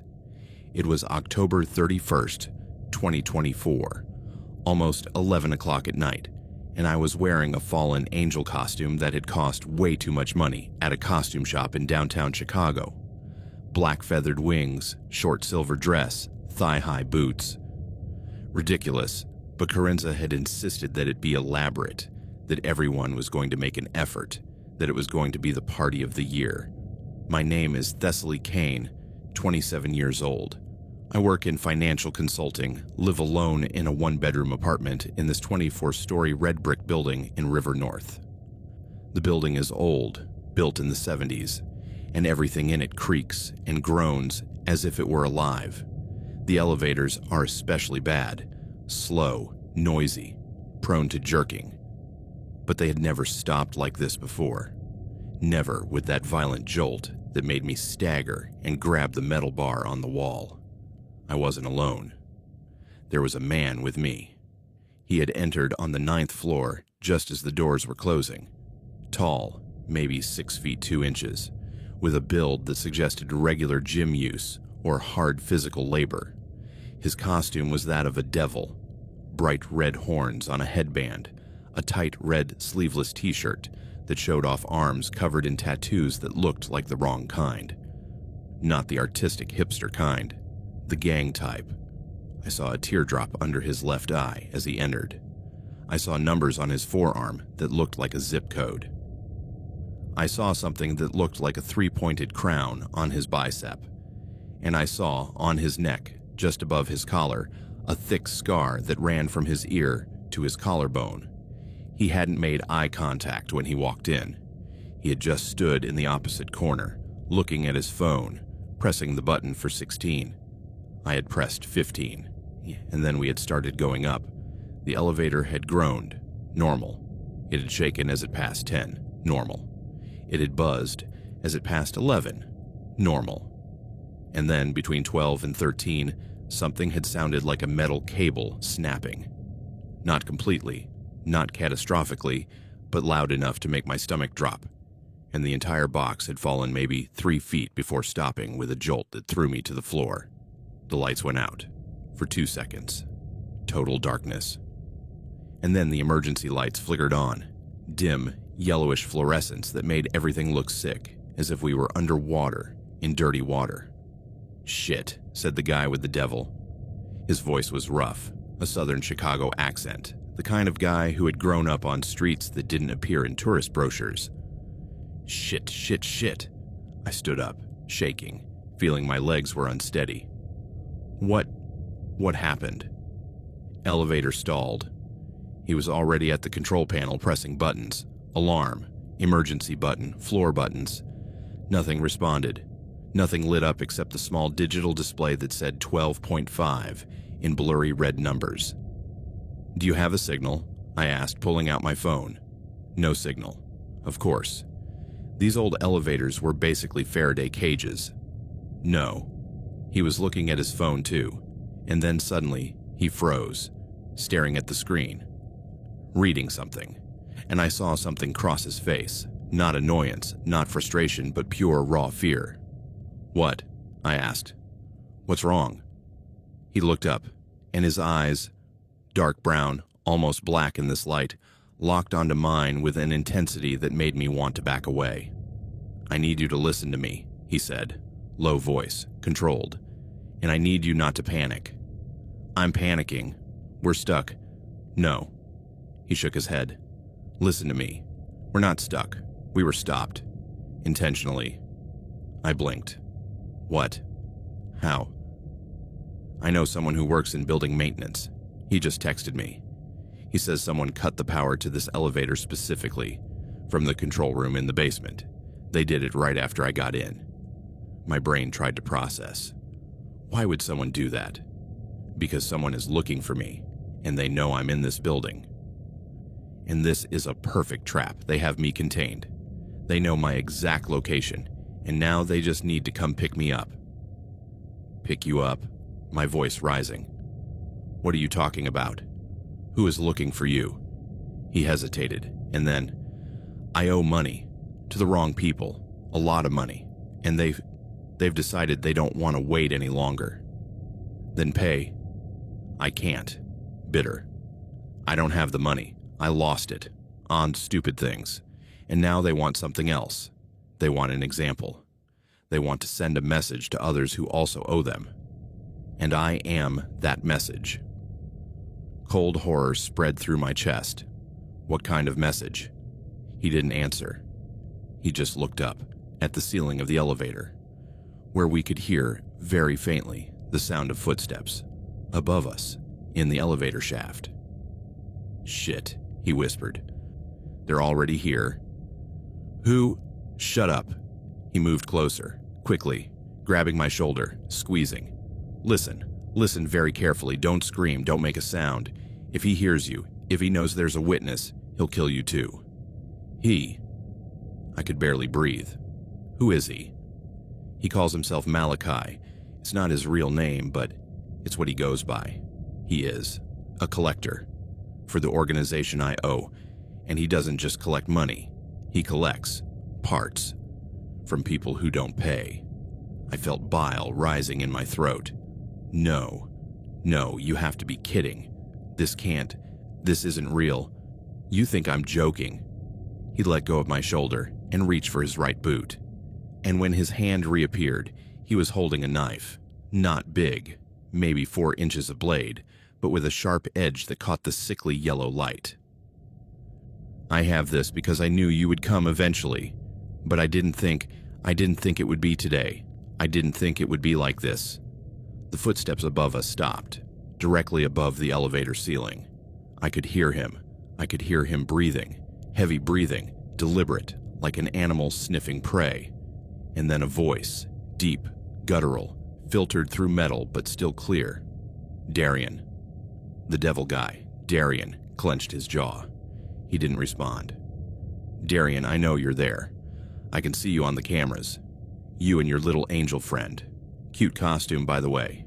Is she your girlfriend? Did she bring you for Halloween? I looked at Darian. He shook his head violently. Don't talk. It doesn't matter, the voice, Malachi, continued. She doesn't need to be involved.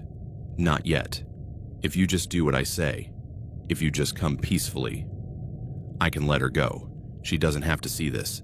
She doesn't have to be part of your payment. Darian finally spoke. How do I know you'll let her go? Laughter. Cold. No humor. You don't. But it's your only option. Because if you don't come, if you make me go down there and take you out by force, then she sees everything. And then she has to be eliminated because witnesses are trouble. My heart was pounding so hard I thought I was going to throw up. Darian, I whispered, what are we going to do? I don't know, he whispered back. I don't know. Above, the sound of metal scraping metal. He was opening the emergency panel in the elevator ceiling. We were going to see him.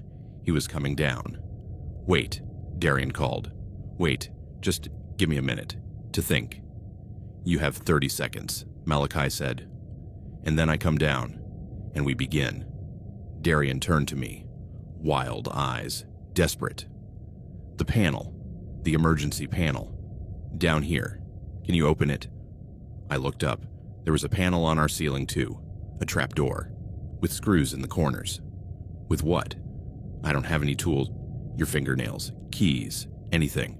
Just loosen the screws enough so we can push it. And then what? Do we climb? You climb. I stay.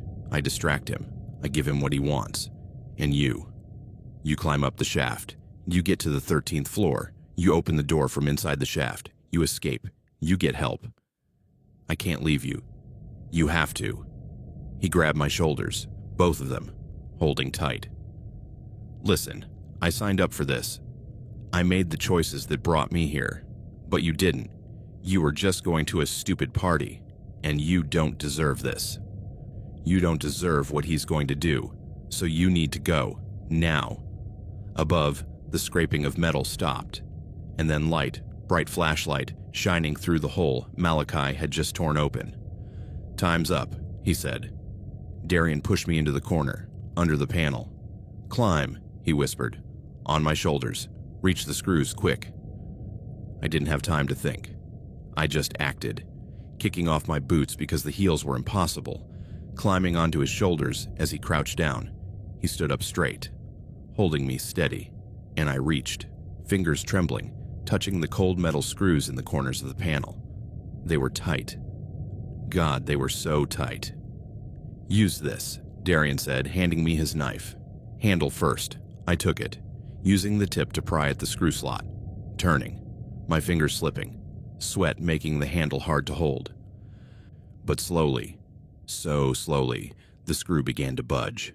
Above, I saw legs coming down through the hole in the ceiling, black boots, black cargo pants, and then a torso. A tight black t-shirt over a body that was pure muscle, and then a face. Malachi wasn't wearing a mask. He didn't need one. His face was terrifying enough on its own. Shaved head, scars crisscrossing his scalp like a map of violence, a nose that had been broken multiple times, and eyes. God, his eyes were ice blue, cold, dead, like a shark's. He landed on the elevator floor with a heavy thud. He stood up straight, at least 6 feet 4 inches tall, hands the size of dinner plates, and on his belt, no knife. Gun. Black Glock tucked into a leather holster. "Hello, Darian," he said. His voice was almost friendly, as if they were having a casual business meeting. "It's been a while." "Malachi," Darian said, trying to sound calm, but I heard the tremor in his voice. "Look, I know I owe you, and I'm going to pay. I just need more time." "There is no more time." Malachi shook his head. "Your time ran out 3 months ago, and my boss, he's tired of waiting. He's tired of excuses, and he sent me here. To make sure you understand, the debts have to be paid, one way or another." I was still up on Darian's shoulders, trying to loosen the second screw, trying not to make any noise, trying not to draw attention to myself. But Malachi already knew I was there.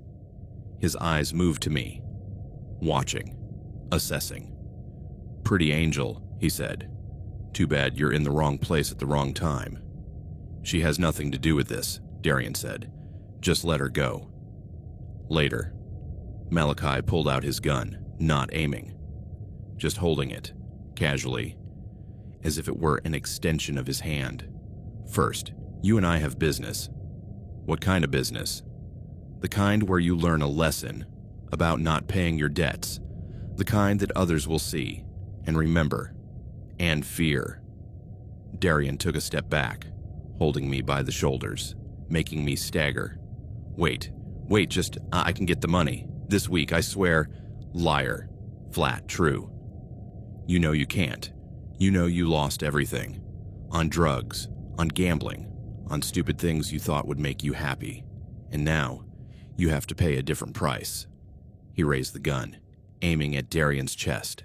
"No," I whispered. The screw in my fingers finally loosening, falling, hitting the elevator floor with a metallic tink. Malachi looked up, straight at me. "Get down." "No," Darian said. "Stay where you are. Get down." Malachi moved the gun, now pointing at my face. "Or I'll shoot you where you stand, and your brains will cover this beautiful ceiling." I had no choice.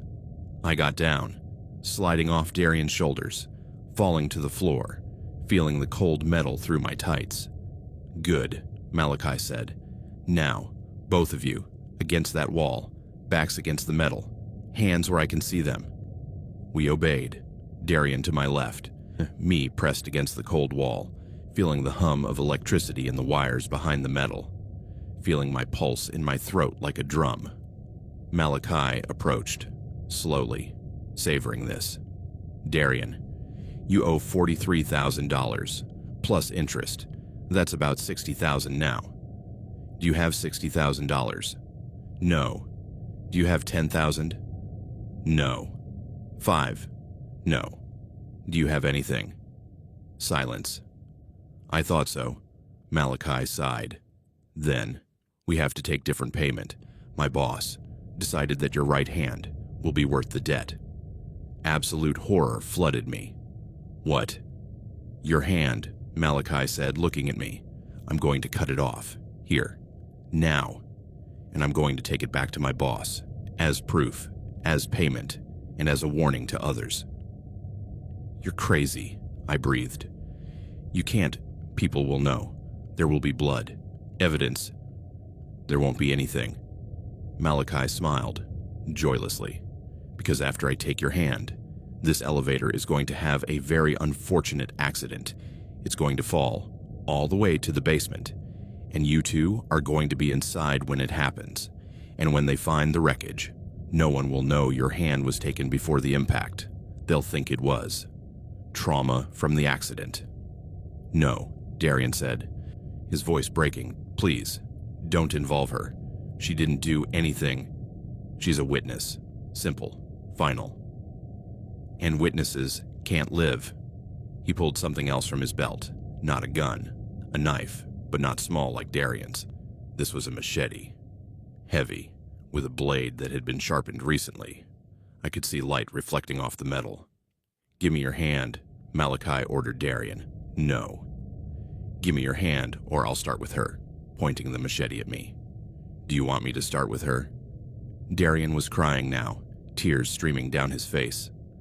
I'm sorry, he whispered to me. I'm so sorry. And he held out his right hand.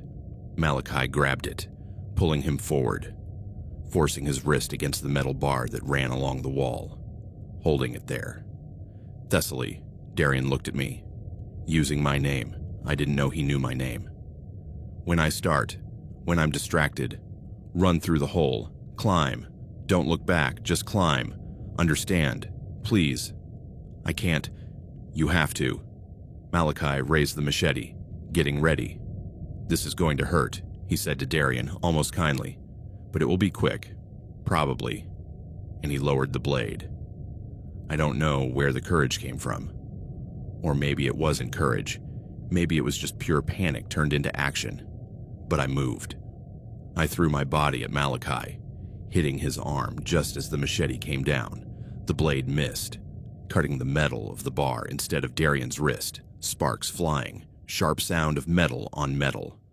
Malachi roared, swinging, hitting me with his elbow, connecting with my cheek, pain exploding, falling backward, head hitting the wall, vision blurring. But I had given Darian seconds. Enough seconds for him to grab his small knife from the floor where he had dropped it, to lunge forward, to stab not Malachi. He was too big, too protected. But the exposed wires on the control panel. Sparks. Everywhere. Bright blue sparks. And then the entire elevator shaking violently. As if something below had hit it. As if the brakes were finally releasing. What did you do? Malachi shouted. I cut the emergency brakes, Darian said. Flat voice, accepting. Now we either all go up or we all fall. The elevator fell, maybe 10 feet, and stopped again. Horrible jolt causing us all to fall. Malachi was the first to recover. Moving toward Darian, machete raised. Get up, Darian yelled at me. Now. I forced myself to move, crawling toward where the ceiling panel hung partially open. One screw still in place, but 3 corners loose. Enough. Enough to push. I stood on the bar, reaching, pushing the panel, opening it, revealing darkness above. The elevator shaft, thick greasy cables running upward toward the machinery at the top of the building. Concrete walls stained with decades of oil and dust, and stairs, metal service stairs, steps only 3 feet apart. I could reach them. If I jumped, behind me, sounds of struggle, growls, bodies colliding, knife against machete. I didn't look. I jumped. My hands grabbed the bottom rung of the ladder, cold, greasy metal slipping, but I held on. I held on and pulled myself up, arms screaming with the effort, wings of my costume catching on the edge of the hole but tearing free, climbing, up to the shaft, down below, in the elevator. I saw through the hole. Malachi had thrown Darian to the ground. He was on top of him. Machete raised. "No," I screamed. Malachi looked up. He saw where I was, and he smiled, and he dropped the machete. Darian screamed, a sound I will never forget, a sound that still haunts me. And then Malachi started climbing. Toward me, I moved, climbing the ladder as fast as I could, hands slipping on grease, bare feet searching for rungs, not looking down, only up, toward where I could see, faintly, light seeping around the doors, on the 13th floor. The doors were locked. Of course they were locked. But there was an emergency lever, a small red bar on the side of the shaft. If I could reach it, if I could pull it, below me.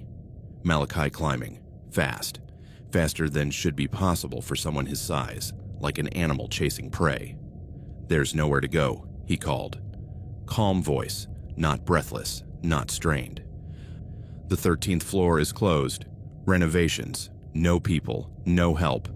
And when I catch you, when I have you, I'm going to make this last, as punishment for interfering." I reached the 13th floor, reaching for the red lever, pulling. It didn't move. I pulled harder, putting all my weight into it. Nothing. It was stuck, or broken, or designed to require more strength than I had. Problem. Malachi now only 2 steps below me, close enough that I could see his face. Darian's blood splattered on his cheek, the pleasure in his eyes. I pulled the lever one last time, desperate, sobbing, knowing it was useless, and it moved, with the sound of old metal releasing, and the doors on the 13th floor began to open. Slowly. So slowly, but open enough. Enough that I could get my fingers into the gap, so I could pull, force them open further. Malachi grabbed my ankle. I screamed, kicking, hitting his hand with my other foot, nails tearing at the metal of the doors as I tried to hold on. He pulled, trying to drag me back down, but the doors were open now, open enough, and I twisted, turning, kicking straight into his face, my heel connected with his nose. Audible crack, blood bursting, his grip loosened. For a second. Enough. I threw myself through the doors, rolling into the 13th floor hallway. Hard, cold concrete beneath my skin, peeling paint on the walls, plastic sheets covering apartment doors, scattered construction equipment, empty, completely empty. But there were stairs, fire escape stairs, at the end of the hallway. I got up, running, bare feet pounding concrete, feeling splinters digging into my skin but not caring, just running. Behind me, the sound of Malachi pushing through the elevator doors, landing in the hallway, chasing. "You can't run forever," he called. "I know this building. I know every exit. And when I catch you..." I reached the stairwell door. Pushing. Open. Entering. The stairwell was narrow. Cold. Concrete steps spiraling downward. I went down. Skipping steps. Grasping the railing to keep from falling. Down from 13 to 12. From 12 to 11. And I heard sirens. Outside. On the street. Faint but getting closer. Someone had called. Someone had listened. Someone... The door above me slammed open. Malachi entering the stairwell, starting down. Heavy footsteps echoing. I reached the 10th floor, and I saw, through the small window in the door, lights from Karenza's party, still on the 15th. But people had come down. There were people in the 10th floor hallway, people in costumes, talking, laughing, witnesses, security. I pushed through the door, into the 10th floor hallway, into the group of people. "Help!" I shouted. "Please, someone's chasing me, someone..." They turned, looking at me, covered in grease from the elevator shaft, blood on my cheek where Malachi had hit me, feet bleeding, wings of the costume torn, and absolute terror on my face. What happened? A man, dressed as a vampire, stepped forward. "Are you okay?" "No, there's a man, on the stairs. He has a knife. He has a gun." The words coming out in a rush, behind me, the stairwell door opening. We all looked. But it wasn't Malachi, it was Darian, crawling, holding his right arm, where his hand was still attached but clearly severely damaged, hanging at an angle that was wrong. Blood soaking through his t-shirt, face pale as paper. "Thessaly," he whispered. "You escaped." "Where is—" "He's gone." When he heard the sirens, he left through the basement. He has an escape route planned. He always does. The police arrived 8 minutes later, paramedics with them. Darian was taken to the hospital. I was taken in for questioning. I told them everything, every detail, Malachi's description, what he had said, what he had done, but they never found him. The control room in the basement where he had cut the elevator power showed that someone had accessed it with a stolen key. The cameras had been disabled. No images, no evidence, except my words, and Darian's words. And Darian, after the doctor saved his hand, after 3 surgeries, after weeks of recovery, disappeared. He moved. He changed his name. He entered witness protection after agreeing to testify against the organization, but he never went to trial, because no one was arrested, because the organization was a ghost, because Malachi didn't exist in any records, no fingerprints, no ID, no proof he was real except for the deep cut on Darian's arm and the nightmares we both still have. I never went back to that building. I moved the next day to a new apartment in a new neighborhood where the elevators are modern and shiny and have cameras and alarms and emergency numbers painted in big letters. But I still don't use them. I take the stairs, always, no matter how many floors there are, because I know Malachi is still out there, somewhere, collecting debts, making examples, trapping people in metal boxes and giving them choices that aren't really choices at all. And I know he saw me. He knows my face. He knows my name. And even though he couldn't finish what he started that night, even though I escaped, he probably added my name to some list. Some record of people who interfered, people who cost him time, people who need to be dealt with, eventually. So I keep waiting for a knock on my door in the middle of the night, for a strange message, for the moment when I enter an enclosed space and find that I'm not as alone as I thought. And every Halloween, when I should be at parties, celebrating, laughing with friends in ridiculous costumes. Instead, I stay home, with locked doors, with lights off, pretending I don't exist.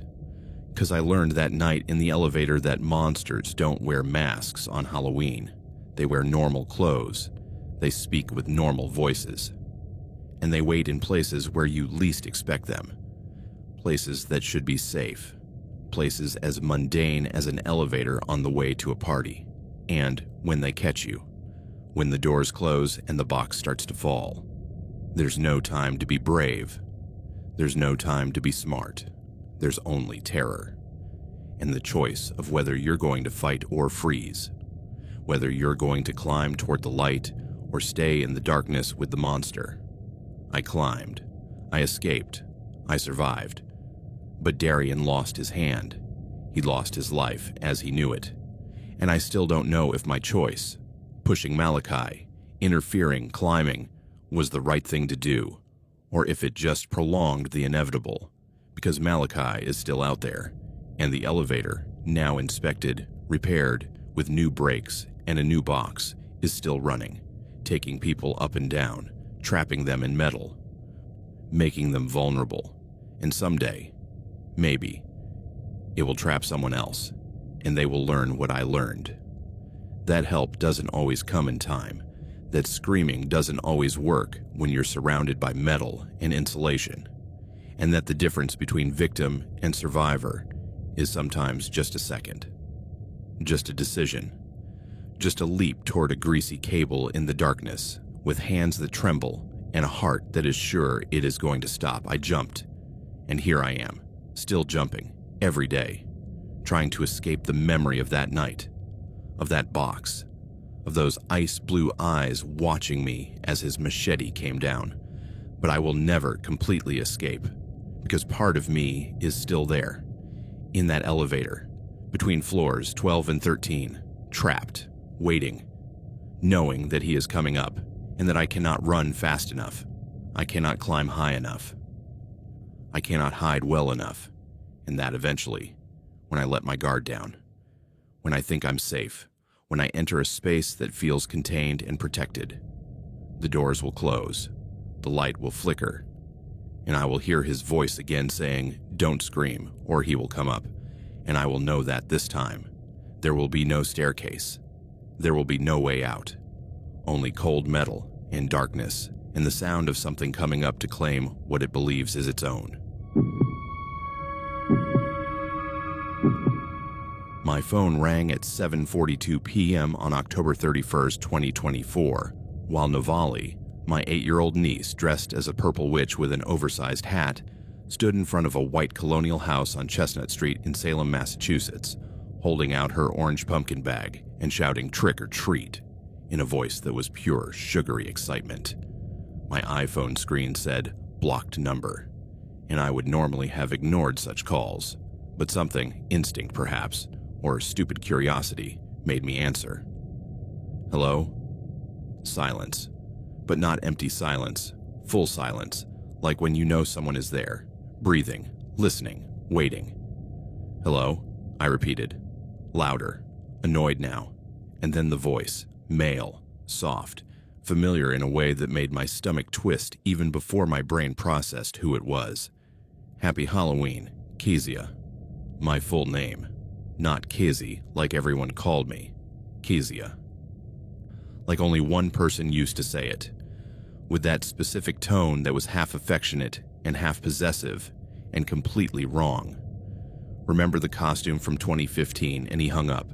I stood there on the sidewalk, surrounded by children in costumes, superheroes and princesses and monsters of all kinds, with Halloween decorations flashing on every house and the smell of dry leaves and pumpkins and something sweet in the air. October weather in Massachusetts meant I was wearing a jacket, a black parka over jeans and a gray sweater, and no costume because I had stopped doing that after 2015. After the party, after everything, my phone vibrated in my hand. Text message. From a blocked number. I opened the message. It was a photo. It took a second to load because the signal here was spotty with all the old houses and dense trees. When it appeared, I felt the world tilt. It was me, from 9 years ago, on Halloween 2015, at that party in Boston, in that apartment where I had drunk too much cheap wine and ended up wearing a costume that wasn't really mine but my roommate's. A little Red Riding Hood costume, a short red dress, white thigh-high stockings, red hood, and in the photo, I was laughing, holding a glass of wine, completely drunk, completely vulnerable, and behind me, barely visible in the background, was him, Corbin, looking at me with that expression I didn't recognize then but would recognize later, the expression of a hunter watching his prey. "Aunt Kezia," Navali ran toward me, bag of candy making crunching sounds. "Look, they gave me full-size chocolate bars. Can we go to the next house? The one with the giant skeleton?" I couldn't speak. I just stared at the photo. The photo Corbin had sent. Corbin, who had been my boyfriend for 6 months in 2015. Corbin, who had started out charming and funny and attentive and had ended up controlling and jealous and violent. Corbin, who had grabbed my arm so hard it left finger-shaped bruises. Corbin, who had pushed me against the wall when I told him I wanted to break up. Corbin, who had shown up at my apartment unannounced, who had gone through my phone while I was asleep, who had threatened to ruin my life when I finally got a restraining order against him in January 2016.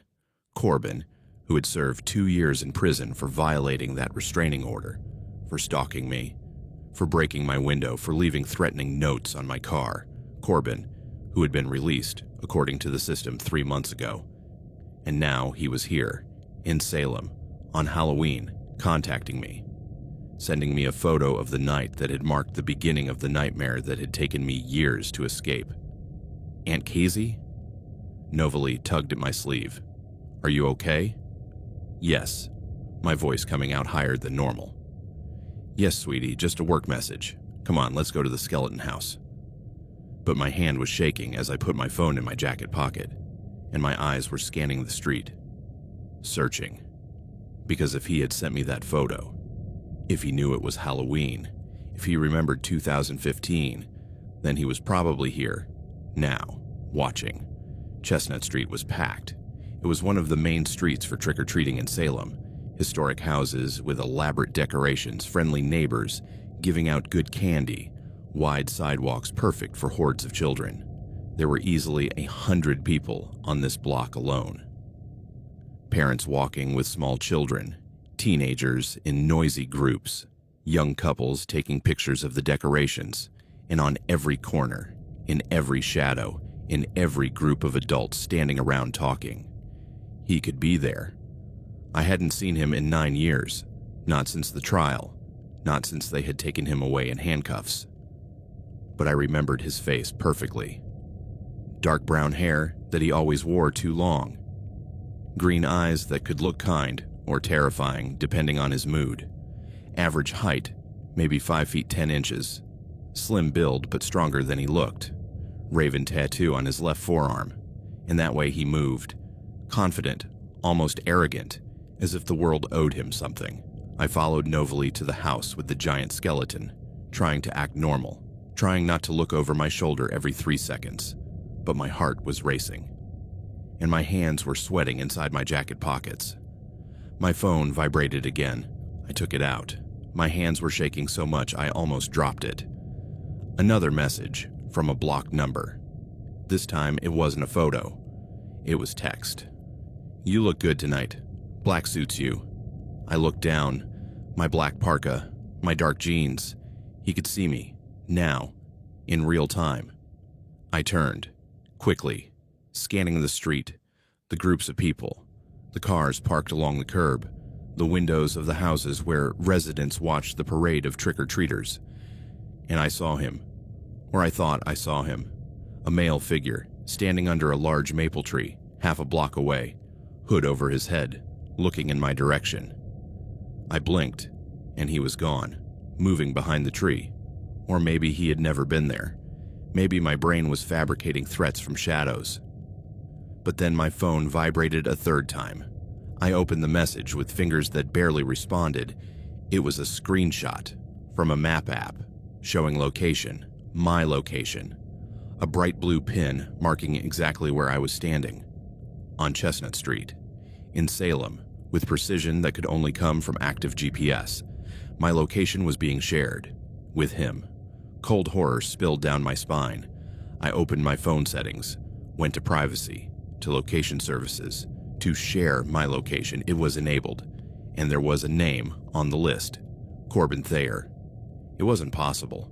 I hadn't shared my location with him, ever. I had blocked him everywhere, on every number I knew, on every social media platform. I had changed my phone number 3 times. I had moved twice. I had done everything right. But he had found a way. He had hacked my phone somehow. Or he had gotten someone else to do it. Or he had used an app that I had downloaded without knowing it contained spyware. Or it didn't matter how. What mattered was that he could see me, track me, know exactly where I was at all times. Aunt Kezzy, look at all the candy I got. Novali was back, her bag now visibly heavier. Novali. I crouched down to her level, trying to keep my voice calm. Honey, we need to go. Now. What? But we just got started. You said we could go until 9. I know, but something came up, with work, and I need to take you back to your mom's house. That's not fair, voice rising to that high-pitched cry of a disappointed child. You promised me. You said we could fill the whole bag. Other people were looking now, parents giving us dirty looks. Probably thinking I was a terrible aunt ruining a little girl's Halloween. My phone vibrated again. I didn't want to look at it, but I had to. Text message. Don't ruin her night. Let her enjoy herself. I can wait. Nausea rising in my throat. He was watching, listening somehow, or close enough to see the interaction, to see Novali disappointed, to know exactly how much pressure to apply. I looked around again, more frantically now, trying to find him. But there were so many adults, so many people in hoodies and masks and costumes. Halloween made anonymity easy. It made stalkers invisible. "It's okay," I told Navali, forcing a smile. "It's okay. We can stay a little longer. But you need to stay very close to me, understood? Don't wander off. Not even a little." She nodded, enthusiasm returning immediately. Already running toward the next house, I followed, but every step felt like walking through mud. Every shadow seemed to contain him. Every sound, laughter, children's screams, music from Halloween decorations felt too loud, too distorted, as if the world were slightly out of sync. I needed to think. I needed a plan. Option 1, call the police. But what would I tell them? That my ex had sent me text messages? That wasn't illegal. That he could see my location? Well, clearly I had shared my location with him according to my phone, even if I didn't remember doing so. That I had seen him under the tree, but I wasn't sure. It could have been anyone. I had a restraining order from 2016, but it had expired after 5 years, and I hadn't renewed it because I had been stupid, because I had thought prison had been enough. That he would have moved on, that I was finally safe. Option 2, take Navali back to my sister's house immediately, but Ravenna's house, my sister's, was a 20-minute drive away, and I had parked 3 blocks away, and walking back to the car meant darker streets, fewer people. It meant being more vulnerable. Option 3, stay here, in a crowd, where there were witnesses, where there were people, where he couldn't do anything without being seen. Except he could do things. He could take pictures, he could follow me. He could wait until I was alone. My phone vibrated. Stop thinking so loudly, I can see the wheels turning. How? How could he know? And then I understood. It wasn't just GPS, it was the camera. He had hacked my camera too. He could see me, see my face, see my expressions, probably in real time. I covered the phone camera with my thumb, instinctively, stupidly, as if that would help now. "Navali," I called. She was 5 houses ahead, too far. "Navali, wait. Stay with me." She came back, dragging her feet. "You're being weird." "I know. I'm sorry, just stay close." I needed to get rid of the phone. It was obvious. As long as I had it, he could track me, see me, know everything. But if I turned it off, I couldn't call for help. I couldn't contact Ravenna. I couldn't call 911 if something happened. Compromise. Take it out of your pocket. Hide it somewhere. Somewhere he wouldn't expect. Somewhere you can't be tracked. There was a large azalea bush in front of a dark gray Victorian house, decorated with fake spider webs and flashing orange lights. The owners were standing on the porch, handing out candy. I approached the bush, pretending to adjust my shoe, crouching down, and I slipped the phone deep into the branches, where it was hidden, where it would continue to transmit its location, but a location that would be fixed, that wouldn't move. I stood up straight, feeling naked without the phone, but also slightly safer, slightly less observed. "Ready?" I asked Navali. "Ready for what?" "To get more candy, on a different street. I heard Darby Street has better houses." Darby Street was 2 blocks to the east, brighter, busier, closer to where I had parked my car. We walked, me holding Navali's hand tightly, too tightly. She complained, "You're hurting me." "Sorry." I loosened my grip, slightly, but I didn't let go. Darby Street was everything I expected, packed with trick-or-treaters, houses with elaborate decorations, fake graveyards, animatronic witches, fog machines, Halloween-themed music blaring from open windows, festive energy that should have been fun but only felt overwhelming. We went with the flow, Navali running from house to house, me scanning faces, looking for brown hair, green eyes, any sign of Corbin. And then I saw him, not under a tree this time, not hiding, but standing, in the middle of the sidewalk, a block away, looking directly at me. He was wearing a costume, a skeleton mask covering the upper half of his face. But I recognized his posture, his height, the way his shoulders slumped slightly forward, and that tattoo of a raven, visible on his left forearm because he was wearing a short-sleeved t-shirt despite the cold. Our eyes met, even through the mask, even through the distance, and he raised his hand and waved, slowly, deliberately, terrified. I grabbed Novalie, lifting her up. She protested, "I'm too big to carry." But I didn't care. I turned, walking quickly in the opposite direction, toward where I remembered parking. The car was a blue Honda Civic, 2019 model, parked on Essex Street, in a public parking lot. 3 blocks away now. 2 if I cut through the alley. I looked over my shoulder. Corbin was walking, not running, just walking, but closing the distance. Because I was carrying a 50-pound child, and my steps were clumsy, cautious. "Aunt Casey, you're scaring me," Novalie said. Small voice. "Everything's fine," I lied. "Just, we need to get to the car, now." Alley between 2 brick buildings. Narrow, poorly lit, but shorter. Faster. I took the risk, entering, footsteps echoing on concrete. Novalie burying her face in my shoulder. I reached the other side. Coming out onto Essex Street, car visible 50 feet away, parking lights still on, keys. Where were my keys? Right pocket of my jacket, fingers searching, finding, pulling out. I unlocked the car with the remote, lights flashing, reassuring beep. I opened the back door, pushing Novalie inside. "Put your seatbelt on, quick." She obeyed, fingers fumbling with the buckle but managing it. I closed her door, running to the driver's door, opening, getting in, closing, locking, hands shaking as I inserted the key into the ignition, turning, engine starting. I looked in the rearview mirror. Corbin was there, standing behind the car, 10 feet away, still wearing his skeleton mask, arms crossed over his chest, just watching. I put the car in reverse, but if I backed up, I would hit him, and he knew it. That's why he was standing there.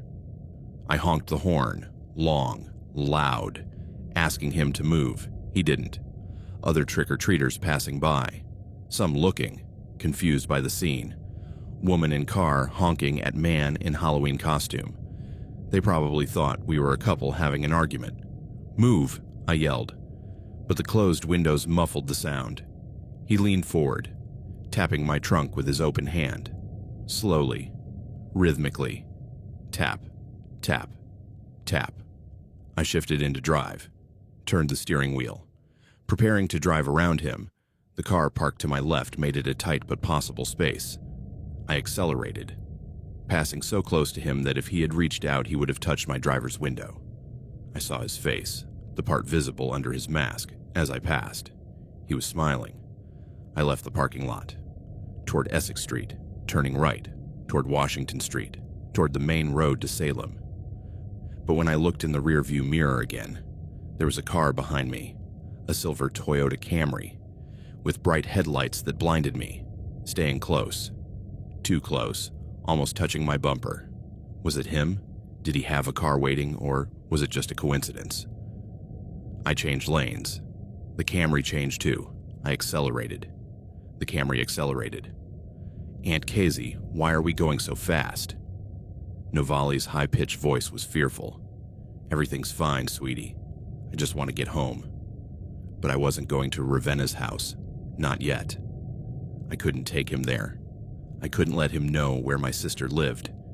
Instead, I turned, toward downtown Salem, toward main streets where there would be traffic, lights, people, where he couldn't follow without being seen. Camry still behind. I ran a yellow light, barely, making it before it turned red.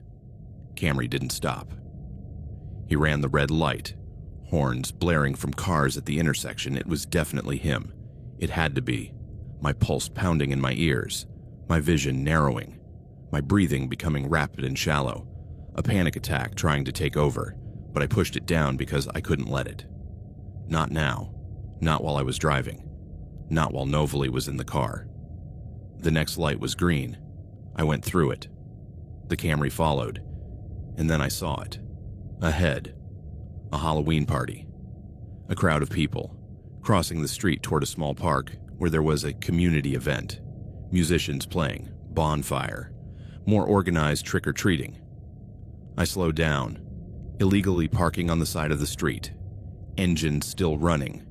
The Camry passed, slowly, and I could see, through the driver's window, a figure wearing a skeleton mask, looking at me as it passed. And then it turned the corner, disappearing. "Get out," I said to Novali. "Let's walk a little." But I thought we were going home. I changed my mind. "Come on." I got out of the car, opening her door, helping her out, closing it, locking it.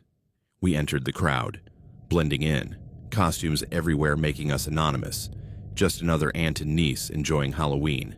But my eyes kept scanning, looking for a skeleton mask, looking for a silver Toyota Camry, looking for any sign that he had followed us on foot.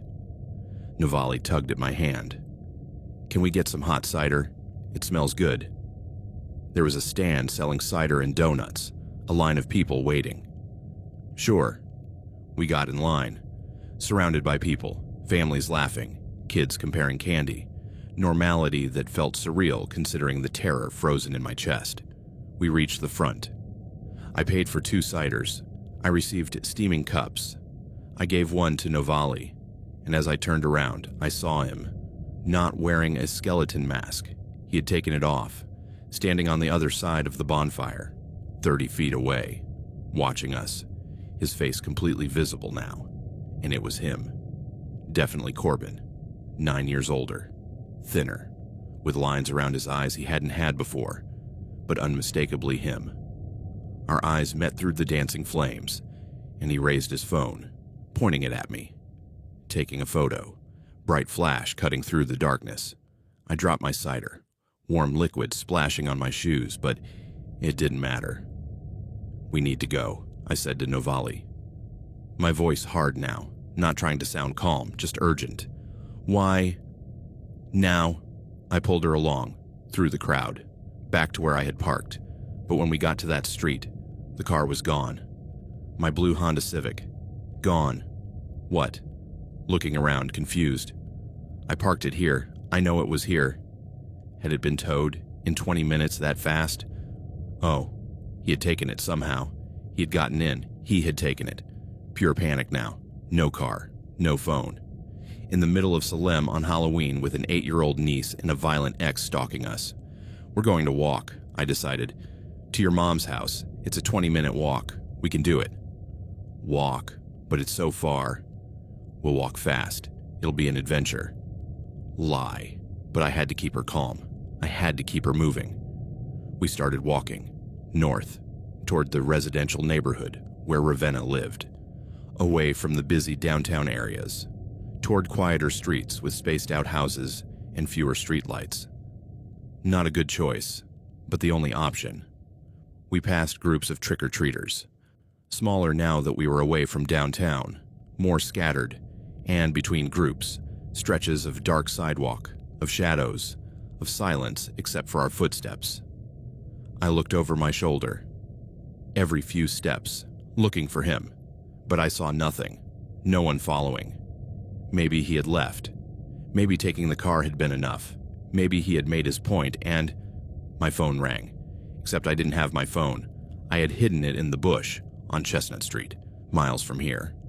But the sound was coming from Novali's pocket, from her little candy bag that she wore across her chest. "Novali," I said, stopping. "Why do you have a phone?" "I don't have..." I heard it ring. "In your bag."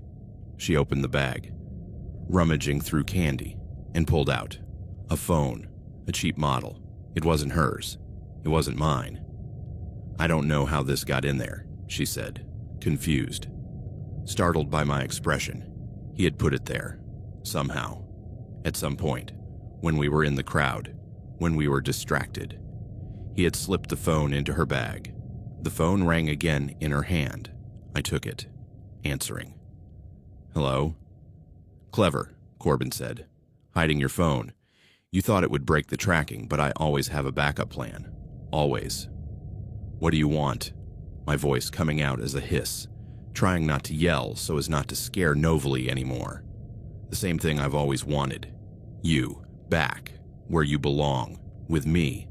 I never belong with you. We're done, 9 years ago. Get over it. Laughter, cold.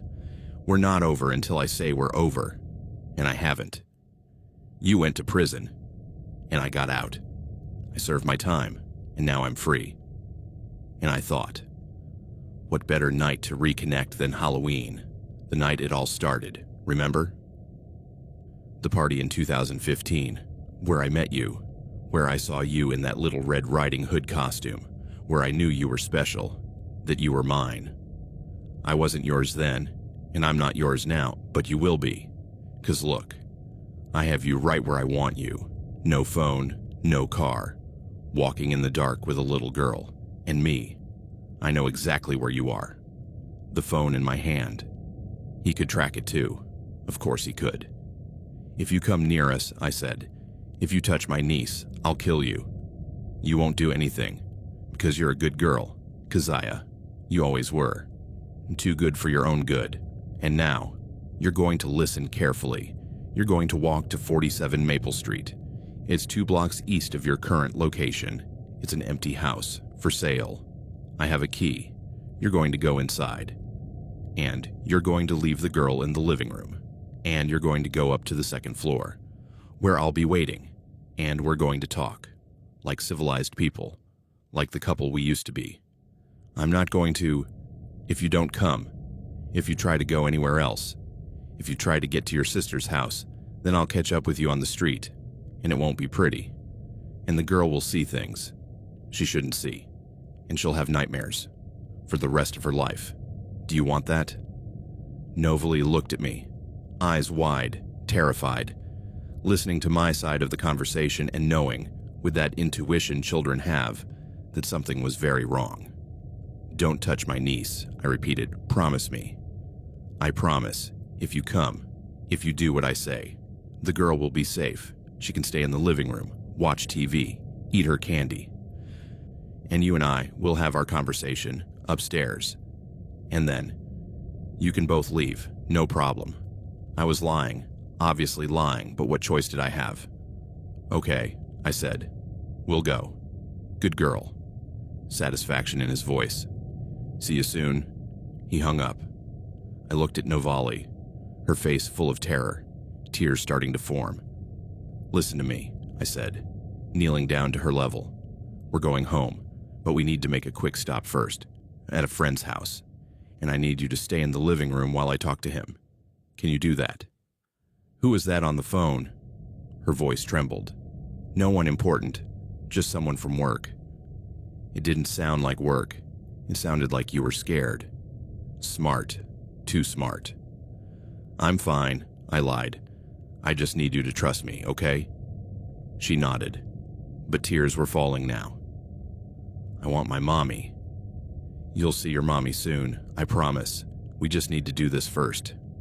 We started walking, east, toward Maple Street, each step feeling like walking toward my own execution. But my mind was racing, looking for a plan, looking for a way out. He expected me to go, to obey, like I always had. When we were together, when he yelled at me and then apologized, when he pushed me and convinced me it was my fault, when he isolated me from friends and family and made me completely dependent on him. But I wasn't that person anymore. I'd had 9 years of therapy to rebuild myself, to learn that his abuse had not been my fault, that his obsession was not love, that I deserved safety, respect, freedom. I was not going to go into that house. I was not going to leave Novely alone. I was not going to give him what he wanted. But what then? I needed help. I needed the police. But without a phone, I couldn't call them, except there was a phone. The phone he had planted. The phone in my hand. Could I use it to call 911 before he stopped me? It was worth a try. I dialed 911, my fingers moving fast. The phone didn't dial. It just gave a busy signal. And then a text message appeared on the screen. No. No outgoing calls except to me. Try again, and I'll end this now. He had blocked the phone. He had set it up so that I could only communicate with him. I threw the phone into a nearby bush, getting rid of the second tracking device. But that meant he lost my location again, which meant he would come looking, that he would be angry, that... I heard an engine behind us, approaching fast, a silver Toyota Camry, headlights on full beam, speeding down a residential street. Run! I grabbed Novali's hand, running toward the nearest house.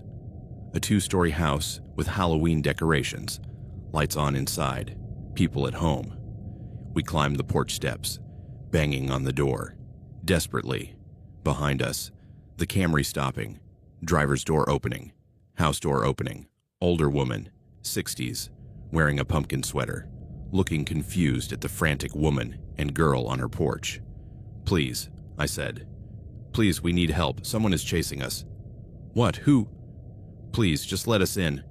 Corbin behind us now, on the porch steps, smiling, no mask, just his face, familiar and terrifying. Don't worry, he said to the woman. Soft voice.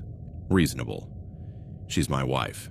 We're having a little disagreement about custody, and she's being dramatic, as usual. I'm not your wife, I said. I was never your wife. I called the police. They're on their way. Liar. To the woman. She has problems, mental problems. I'm just trying to take her home, where she can get help. The woman looking at both of us, hesitant, confused. Please, I said. He has a restraining order. He's not supposed to be near me. You can call the police and verify. It expired, Corbin said. Years ago, and she knows it. She's just trying to cause me trouble. I'm not... Sarah, he said, using a name that wasn't mine. Enough. Come on, let's go home. Let's take Emily to the pediatrician. We're going to the pediatrician in 5 minutes, remember? Fake names. Fake story. Trying to sound believable to a stranger. The woman starting to close the door. Look, I don't want to get involved in a domestic dispute. You need to work this out. Please, I'm shouting now. He's going to hurt us. Please just call 911. But the door is closing. The deadbolt is turning. The curtains are drawing. Corbin laughing. No one's going to help you, because no one believes you. Crazy woman screaming about ex-boyfriend. I sound reasonable. I sound concerned. You sound hysterical. Guess who they're going to believe? I backed away. Going down the steps, Novali crying openly now. Okay, I said. Okay, we'll go with you. Just you. Don't hurt her. I'm not going to hurt anyone. Raising hands like surrender. I just want to talk. That's all, talk. Then let's talk here, on the street, where there are witnesses. No. Firm. In the house, like I said. 47 Maple, now, or this situation gets ugly. He showed, barely, the glint of a knife in his pocket. Small, but real enough. I had no choice. Okay, I whispered. We walked, the three of us, toward Maple Street, like a strange family. Uncle and aunt taking their niece home after a night of trick-or-treating. Except Novali was crying, and I was shaking, and Corbin was smiling in a way that never reached his eyes. 47. Maple Street was a 2-story house, colonial, peeling white paint, for sale sign in the front yard, dark windows, empty, just as he had said. He took out a key, opened the front door, gestured for us to go in. We went in, into an empty living room. No furniture, just an old carpet and bare walls. Smell of damp and dust. Sit down, he said to Novali, pointing to the stairs. There, don't move. Look at your phone or something. This won't take long. She sat down, taking her child's phone out of her pocket, her hands shaking. Corbin gestured to me, toward the stairs. Upstairs. Now, I went up. He behind me, every step creaking, reaching the second floor. Hallway with 3 doors, all closed. First door on the left, he said. I opened the door. Empty room, except for a chair. In the center, a wooden chair with restraints already prepared on the armrests. No, I said, turning, trying to run past him, but he grabbed me, arm around my waist, dragging me back, toward the room, toward the chair. I fought, hitting, scratching, kicking, but he was stronger. He had always been stronger. He forced me to sit down, tying my wrists to the armrests, rough ropes cutting into my skin, squeezing painfully. "There," he said, stepping back, admiring his work. "Now, you can finally listen, without running, without interrupting, just listen." He stood in front of me, looking down, green eyes shining in the streetlight filtering through the window. "I've waited 9 years for this," he said. 9 years to tell you what you mean to me, what you've always meant. Since that night in 2015, since I saw you in that costume, I knew that you were my soulmate, my destiny, the only person who could fill the void in me. I'm not your... Shut up, she shouted now. Don't talk. Just listen. I loved you. I loved you so much it hurt. And you threw me away.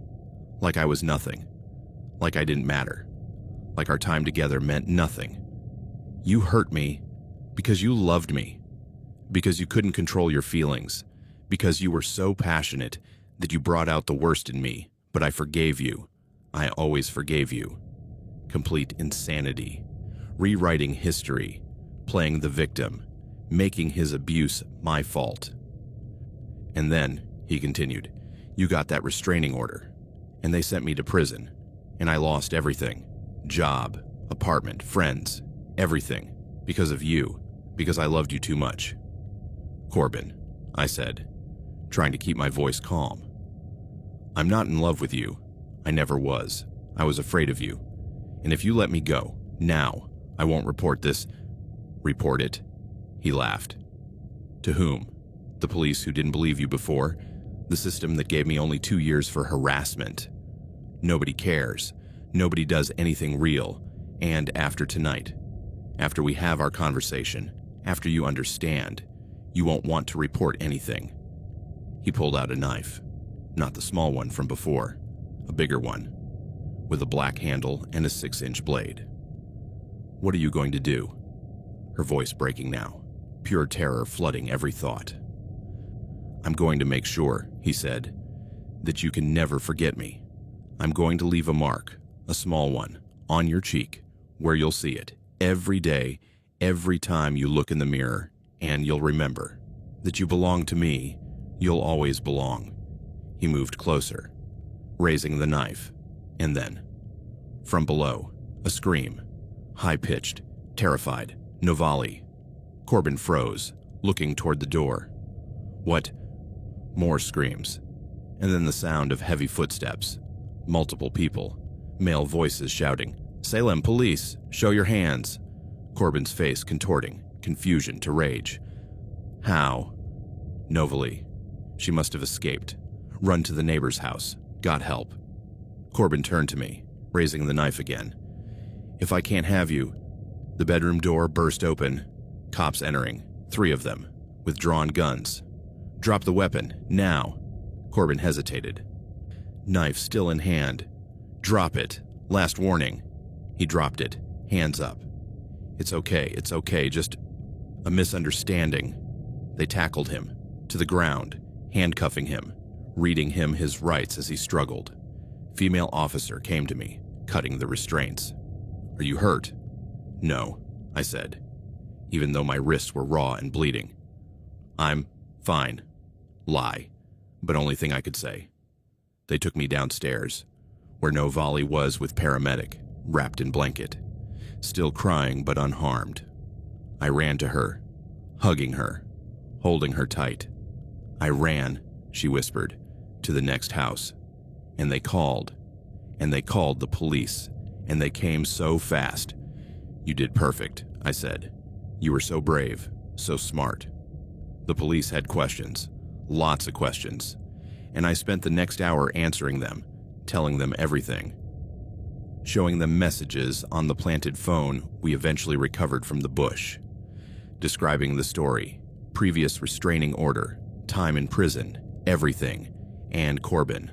Corbin was arrested, again charged with multiple counts, stalking, kidnapping, assault, false imprisonment, And this time, with evidence, with witnesses, with everything, Ravenna arrived, hysterical, hugging Novely, hugging me, crying and screaming and thanking God we were okay. We went to the hospital, examination, treatment for abrasions, documentation of injuries, and then, finally, at 3 in the morning on November 1st, we went to Ravenna's house, where we stayed, because I couldn't be alone. Not yet. Not after this. Novely slept between us that night. In Ravenna's bed, the three of us huddled together. Lights on because Novely was afraid of the dark now. And I stayed awake, staring at the ceiling, thinking about how close I had come to being marked, to being taken, to being killed perhaps. My phone, the real one, the one I had hidden in a bush on Chestnut Street, was recovered by the police, taken to the station, analyzed by tech experts who confirmed that it had been hacked, that spyware had been installed, that he had had complete access to the camera, location, everything, for months probably, since before Halloween, since the moment he was released from prison, planning, waiting, watching. My car, my Honda Civic, was found 2 days later, parked in an abandoned warehouse with the interior covered in photos of me, hundreds of photos, taken over months, of my apartment, of my work, of restaurants where I ate, of the gym where I worked out, of everything. He had been following me for a long time, and I had no idea. Corbin went to trial 6 months later, found guilty on all counts, sentenced to 18 years, no possibility of early parole, and Novely had nightmares for a year, seeing a child psychologist, processing trauma, slowly recovering. And me. I changed my number again. I moved again, to a different state. I changed jobs. I cut off contact with anyone who could connect me to my previous life. And I never celebrated Halloween again. I never went to parties. I never went trick-or-treating. I never wore a costume. Because Halloween 2024 taught me that the scariest monsters aren't the ones in costumes. They're the ones who chase you with technology, with obsession, with a twisted conviction that they own you, that you're theirs no matter how far you run, how much you hide, how many times you say no. And now in my house, every October 31st, I turn off all the lights, I close all the curtains, I disconnect all the devices, and I wait, waiting for the darkness to pass, for the night to end, for dawn to bring the safety of a new day where I can pretend that he's gone forever, that I'm safe, that he'll never find me again. But in the back of my mind, part of me can't be quiet no matter how much therapy I have. I know he has 18 years to think, to plan, to obsess.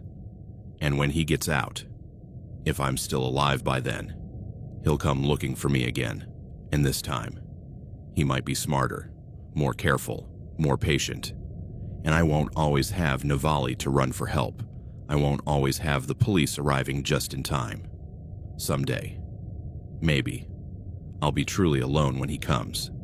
And that night, when he finally arrives, there will be no candy, no costumes, no pretense of celebration, just predator and prey, as it always was, as he always believed it to be, and only one of us will walk away alive.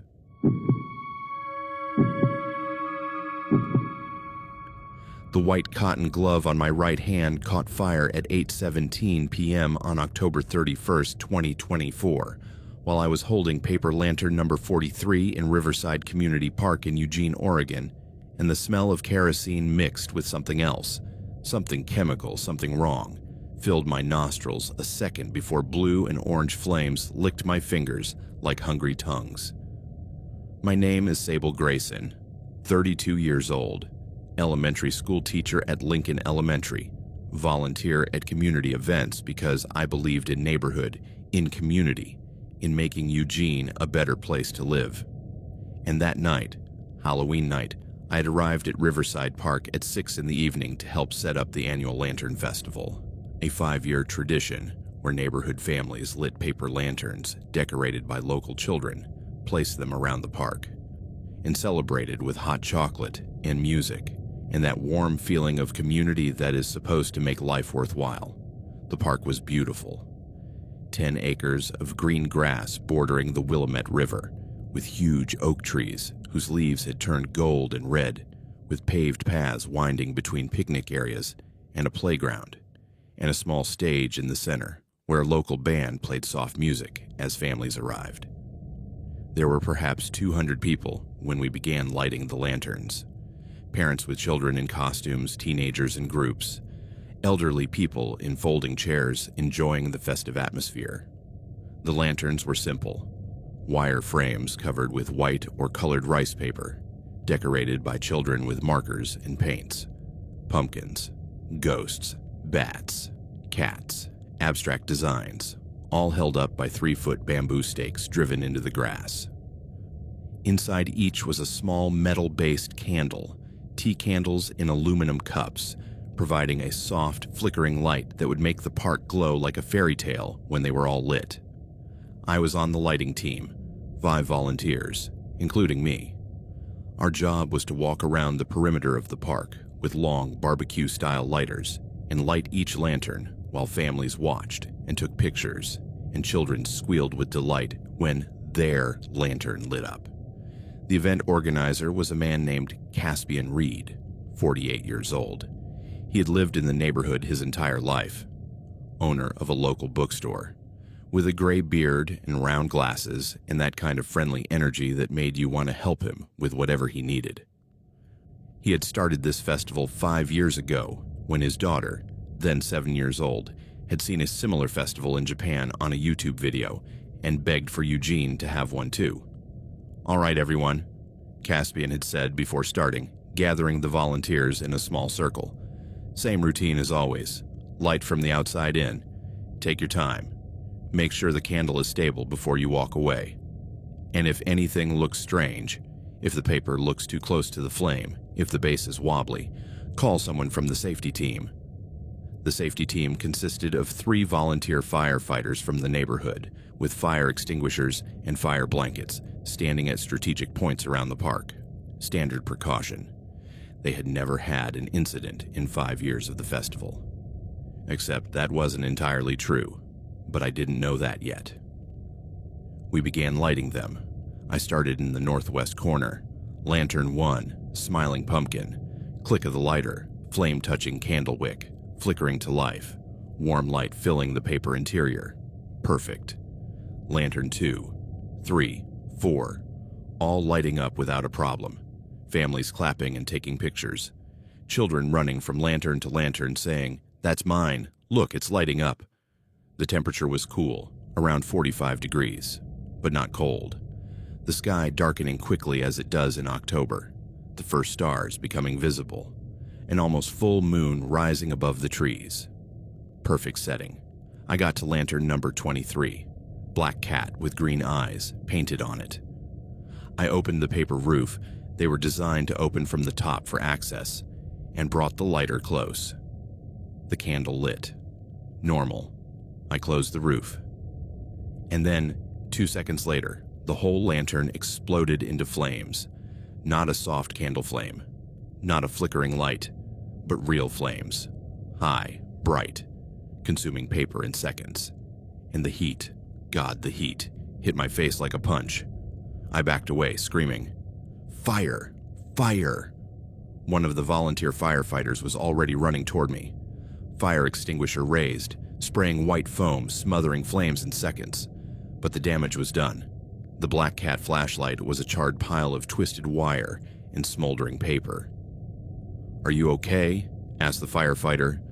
A man named Thorne, something, I didn't catch his last name. Yes, I'm fine. What happened? I had just lit it and probably paper too close to the candle," he said. But his voice sounded uncertain, as if he didn't quite believe his own explanation. Caspian came running up, face red, breathing heavily. "What happened?" "Lantern 23, I said. "It caught fire, completely, in seconds." He looked at the remains, jaw clenching. Did you check the wick before lighting it? Yes, it was fine, stable, normal. He knelt down, touching the still hot wire, sniffing, and his expression changed, from concern to something darker, to fear. Everyone stop, he called, his voice loud enough to carry across the park. Stop lighting lanterns, now. Confusion rippling through the crowd. Other volunteers looking, asking what was going on. Caspian stood up, coming toward me, lowering his voice. Sable, I need you to come with me, just the two of us. There's something you need to know. He led me to the edge of the park, away from the crowd, to a wooden bench under a large oak tree. We sat down.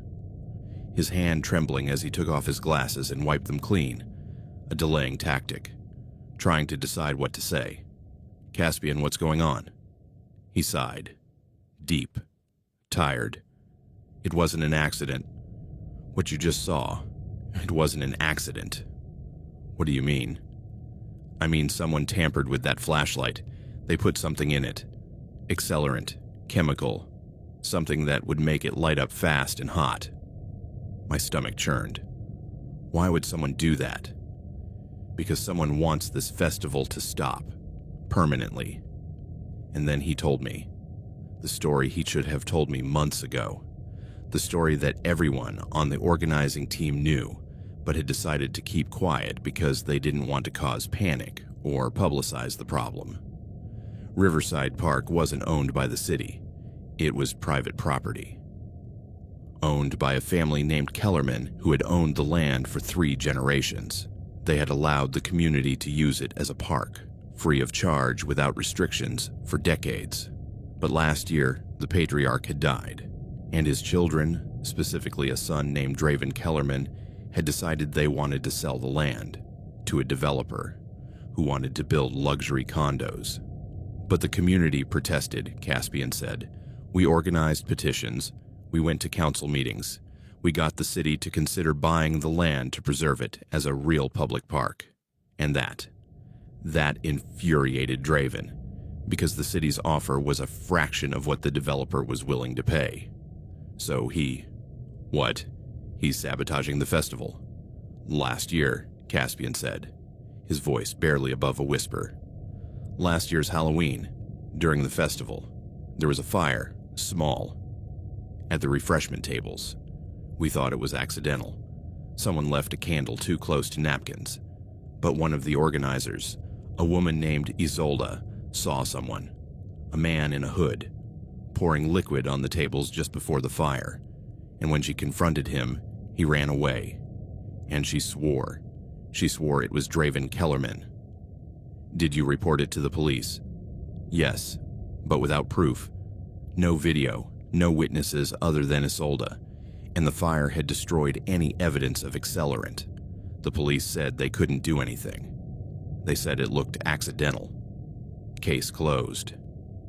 And this year I thought we'd be safe. We increased security. We have firefighters, fire extinguishers. We're being careful. But if he modified those lanterns, if he put chemicals in them, then there could be more, I finished, cold horror spilling through me. More modified lanterns waiting to be lit. He nodded. We need to check every single one, now, before we light any more. We returned to the main area. Caspian called an emergency meeting with organizers and firefighters, explaining the situation, edited version, not mentioning deliberate sabotage, just possible manufacturing defect in some flashlights, and asking everyone to help check every flashlight before continuing. But while he was talking, while the crowd murmured with concern and volunteers began working their way through the unlit flashlights, I looked around the park, scanning, searching, and I saw him. Man, at the edge of the park, near the tree line that separated the property from the adjacent residential neighborhood. Tall, maybe 6 feet. Average build. He was wearing a dark hoodie with the hood up. And he was holding something, a can, the kind you'd use for gasoline, bright red, unmistakable even in the fading light. Our eyes met, for a second, and he smiled, slowly, deliberately, and then he started walking, toward the park, toward the flashlights. Caspian. I grabbed his arm, pointing. There, that man. But when he looked, the man was gone, behind a tree, in the shadows. What man? With the hood, with the can, he was right. Thorn, Caspian called to the firefighter. Go check the perimeter, north, near the trees. Thorn nodded, running in that direction. But I knew he wouldn't find him. I knew whoever it was, probably Draven, was too smart to be caught so easily. And I knew this wasn't over. This was just beginning. The organizers decided to cancel the lantern lighting, to check each one thoroughly before continuing. Families were disappointed but understanding. Some left, others stayed, enjoying hot chocolate and music while they waited. I volunteered to help with the inspection. 5 of us, Caspian, myself, Thorn, and 2 other organizers named Merrick and Lydian, methodically worked our way through the remaining 150 unlit lanterns. We were on number 42 when I found it. I opened the paper roof, I looked inside, and I saw the candle. Normal, but around the base, on the paper, stains, dark, wet, smelling of gasoline mixed with something else, something acrid. Caspian, I called, my voice tense. Here, another one. He came running, smelling, confirming. Shit. We marked the lantern and continued. Of the 150 unlit lanterns, we found 17 more with signs of tampering, all with accelerant, all clustered in the southeast corner of the park. Strategically placed where the wind, blowing from the northwest, would carry them toward the center of the park if they were lit, toward where the families were, the children. He's trying to burn down the park, Merrick said, voice flat with horror. Not just ruin the festival, burn down the entire park, make it unsafe, make the city not want to buy it. We need to call the police, I said. Now. This is attempted arson. I already called, Caspian said, holding the phone. They're on their way. But they said, 20 minutes, they're dealing with an incident on the other side of town. 20 minutes, an eternity. What do we do until then? Asked Lydian. A young woman, 23 maybe, with purple-dyed hair and multiple piercings. Trying to sound brave, but I could hear the tremor. We remove the modified flashlights, Caspian decided. We take them away from the park, to the parking lot, where they can't hurt anyone. We got to work, digging up bamboo stakes, carrying flashlights carefully, no shaking, no spilling the accelerant, to the gravel parking lot at the north edge of the park. I was carrying number 46, the witch on a broomstick flashlight, when I smelled something. Smoke. Not from candles. Something else, burning wood, burning grass. I looked back, toward the park, and I saw flames, real ones. Not from lanterns, but from the stage, the wooden structure where the band had been playing, engulfed in fire, musicians running, screaming, families backing away. How? How had it caught fire? And then I saw men, 3 of them, with hoods, with masks, Halloween masks, ironically, clowns and monsters, running around the perimeter of the park, with bottles, with burning rags, Molotov cocktails, throwing them at lanterns we had lit before the incident, setting grass on fire, setting tables on fire, setting everything on fire. Oh my God, Lydian screaming, pointing, look!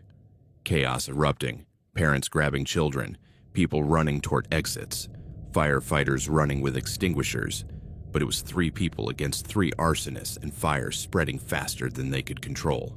I dropped the flashlight, running back toward the park, toward where I had left my bag, where my phone was, but one of the masked men saw me. He turned, running toward me. I changed direction, toward trees, toward darkness. He followed me. I could hear his footsteps, pounding on grass, getting closer.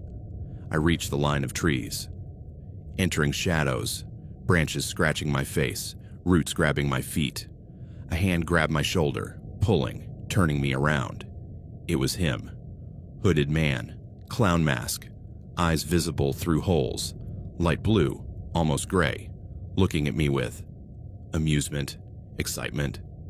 "You shouldn't be here," he said, male voice, mid-40s maybe, with an accent I couldn't place. "This isn't your problem. You are. You work for Kellerman," I said. Not a question, an accusation. "I work for no one. I do what I'm paid to do." "You're paid to burn down the park, to endanger children. Kids are gone, evacuated. No one will get hurt. Unless they're stupid. Unless they interfere." His other hand rose, holding a knife. Not big. Kitchen knife, but sharp enough. Real enough. "Get back in your car," he said. "Go home. Forget what you saw. And you live." Simple. "I can't." "Yes, you can." Bringing the knife closer, touching my cheek with the flat side of the blade. Cold, terrifying. "You really can." Behind us, more screams. The sound of something big collapsing, probably the stage giving way under flames. His attention diverted. For a second, looking over his shoulder at the chaos. I moved, pushing his knife-wielding arm away, striking upward with my knee toward his groin, connecting. He grunted, doubling over. I ran, deeper into the trees, no specific direction, just away. But the park was surrounded, by neighborhoods on 3 sides, by river on the 4th. There was no real away, just temporary darkness. I came out of the trees on the south edge, near the river, where there was a gravel path running along the water, and I saw another of the masked men, this one wearing a demon mask, standing on the path with a can of gasoline, pouring it, in a line, across the path, blocking the escape route to the parking lot. He saw me, dropped the can, pulled a lighter from his pocket. "No," I shouted, but he was already doing it, lighting it, throwing it toward the gasoline. The line of fire exploded into life, roaring upward, blocking the path, trapping me between trees and flames, heat hitting me, drying my eyes, making my skin feel tight. I backed away, toward the trees again, but I knew the clown man was probably still there, waiting, trapped. And then I heard it, a voice, familiar. "Sable, over here." Caspian. At the edge of the path, beyond the line of fire, with a blanket, a soaked blanket, probably wet from one of the park's water fountains.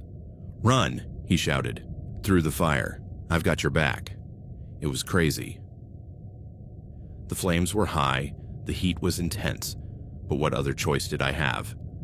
I backed up, giving myself distance to run, and then I ran, as fast as I could, toward the lines of fire, jumping, feeling the heat bite my legs, my face, the smell of singed hair, landing on the other side, rolling, Caspian throwing a blanket over me, smothering any flames that had caught hold.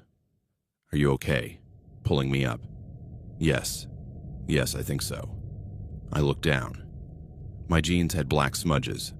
My jacket, the denim jacket I had been wearing, had a singed right corner. My hair, I could smell it, had lost at least 2 inches in the back. "We need to get out," he said. "Police are here. Firefighters are here. But this place is going to burn completely." We ran, along the edge of the park, away from the main fire, toward the parking lot where fire trucks were arriving. Sirens tearing through the night. I looked back. Once. The park was dying, dozens of lanterns engulfed in flames, trees catching sparks, grass burning in patches. Stage collapsed into a pile of glowing embers. And in the center, the 3 masked men standing looking at their work. One of them, the demon one, raised his hand, saluting, as if saying goodbye, as if this were a game, and then they disappeared. Into smoke, into shadows, ghosts who had come only to destroy. Firefighters worked for 3 hours, spraying water, cutting fire lines, saving what they could, which wasn't much. By midnight, Riverside Park was a charred field, blackened trees, grass burned to the ground, lanterns reduced to twisted wire and ash, the stage completely gone, and no arrests. The masked men had escaped. Police found discarded cans. Empty bottles that had contained Molotov cocktails, but no fingerprints, no evidence, no way to track them down. Except one thing. While paramedics checked my burns, minor, mostly first-degree, nothing requiring hospitalization, a detective approached. An older man with gray hair and a weary expression that suggested he had seen too much of this. "Miss Grayson," he said, "I understand you saw one of the perpetrators, up close." "Yes, with a clown mask. But I saw his eyes, light blue, almost gray, and his voice, masculine, mid-40s, and his height, maybe 6 feet. Did he say anything that might help us identify him?" He said he was paid to do this, that he doesn't work for anyone. He just does what he's paid to do. The detective nodded. "Writing. Sounds like a contractor. Someone brought in mercenaries to do their dirty work." "Kellerman," I said. "Draven Kellerman. He owns this land and he wants—" "We know Mr. Kellerman," the detective interrupted, "and we've already contacted him. He has an alibi.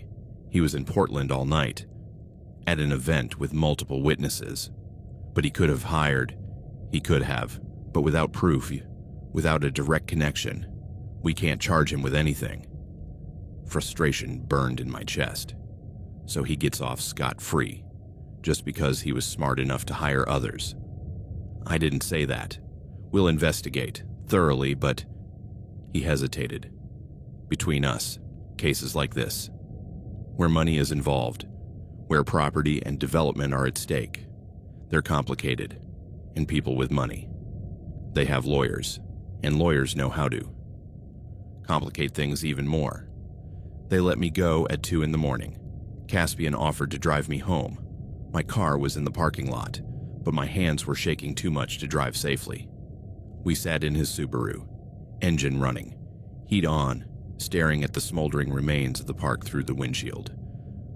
5 years, he said, hollow voice. 5 years building this, bringing the community together. And he destroyed it in 2 hours. "We'll rebuild," I said, though I didn't feel confident. "The community will come together. We'll raise funds. There's nothing to rebuild." Bitter. The land is his. And now it's damaged, burned. The city won't want to buy it in this condition. Kellerman will get his sale. He'll get his condos. And this place that was the heart of the neighborhood. It will be glass towers for people who never cared about community in the first place. I had no answer, because he was probably right. He took me to my apartment. Small building on the west side of Eugene. 2nd floor, view of the parking lot. "Thank you," I said, walking out, for saving me, with the blanket. "Thank you for trying," he replied, "for not running away when it got dangerous." But I had run away, into the trees, into the darkness, and I had only survived because he had been there with the blanket. With the plan, I went up to my apartment, locked the door, chain, deadbolt, and then, finally, I allowed the trembling I had been suppressing to take over. I sat on my kitchen floor, back against the cabinets, and shook. My whole body shaking with aftershocks of terror I hadn't had time to process while it was happening. The man with the knife, his voice saying, "Get back in your car, go home, forget what you saw." The line of fire blocking my escape, the heat on my face as I jumped, the smell of my own hair burning, and knowing that he, Draven Kellerman, had won. He had gotten exactly what he wanted, and no justice was going to touch him. I didn't sleep that night. I stayed in the kitchen until sunlight began to filter through the windows, and then I got up. I showered, trying to wash the smell of smoke from my skin, but it wouldn't come off. It was embedded. In my pores, in my hair, in my lungs every time I breathed. I went to work, because what else was I going to do? The kids asked why I had bandages on my hands. I said I'd had a little accident while cooking, that I was fine. Lies. So many lies. Because the truth was too dark to explain to 7-year-olds. Over the next week, the story was in the local news. Fire destroys beloved community park. Investigation underway. Community in shock, but no charges, no arrests. And then, 2 weeks later, announcement. Draven Kellerman selling Riverside Park, or what was left of it, to a developer for $3 million. Construction beginning in the spring. Luxury condos with river views available starting at $650,000. And no one could prove it. No one could do anything except remember that once, for 5 years. There had been a place where community gathered, where children decorated paper lanterns, where families celebrated together, where for one night each October, the world felt warm and safe and connected. Until someone decided that land was worth more than people, that money was worth more than community, and that fire was the perfect tool to erase both. I took off my burnt gloves that night, the white cotton ones I had used to light lanterns. I had kept them, in a plastic bag, in my bedroom closet. I took them out now, looking at them, charred material, holes where flames had eaten away, black stains that would never wash out. I held them, feeling their weight, the weight of memory, of trauma, of rage that had no outlet. And I put them away again, because even though I couldn't prove anything, even though Draven Kellerman was going to get away with it, even though justice was illusory in a world where money spoke louder than evidence, I knew what had happened. I knew who was responsible, and I knew that someday, somehow, that truth would matter. Even though that night, that Halloween night when flashlights burned and the park died, it seemed like the truth didn't matter at all, only money, only power, only the will to destroy what others loved, to get what you wanted. And knowing that the world worked that way, that people like Draven existed and thrived and won, that was the real horror. Not the fire, not the knife, not the race through the flames, but understanding that monsters didn't wear Halloween masks. They wore suits, and they hired lawyers, and they hired masked men to do their dirty work while they kept clean hands and solid alibis, and that no amount of testimony or evidence or community outrage would change that. The burned gloves in the bag, the scars on my hands, the smell of smoke that still caught me sometimes when the wind blew a certain way, those were my reminders. At night, when I helped light lanterns, and everything burned.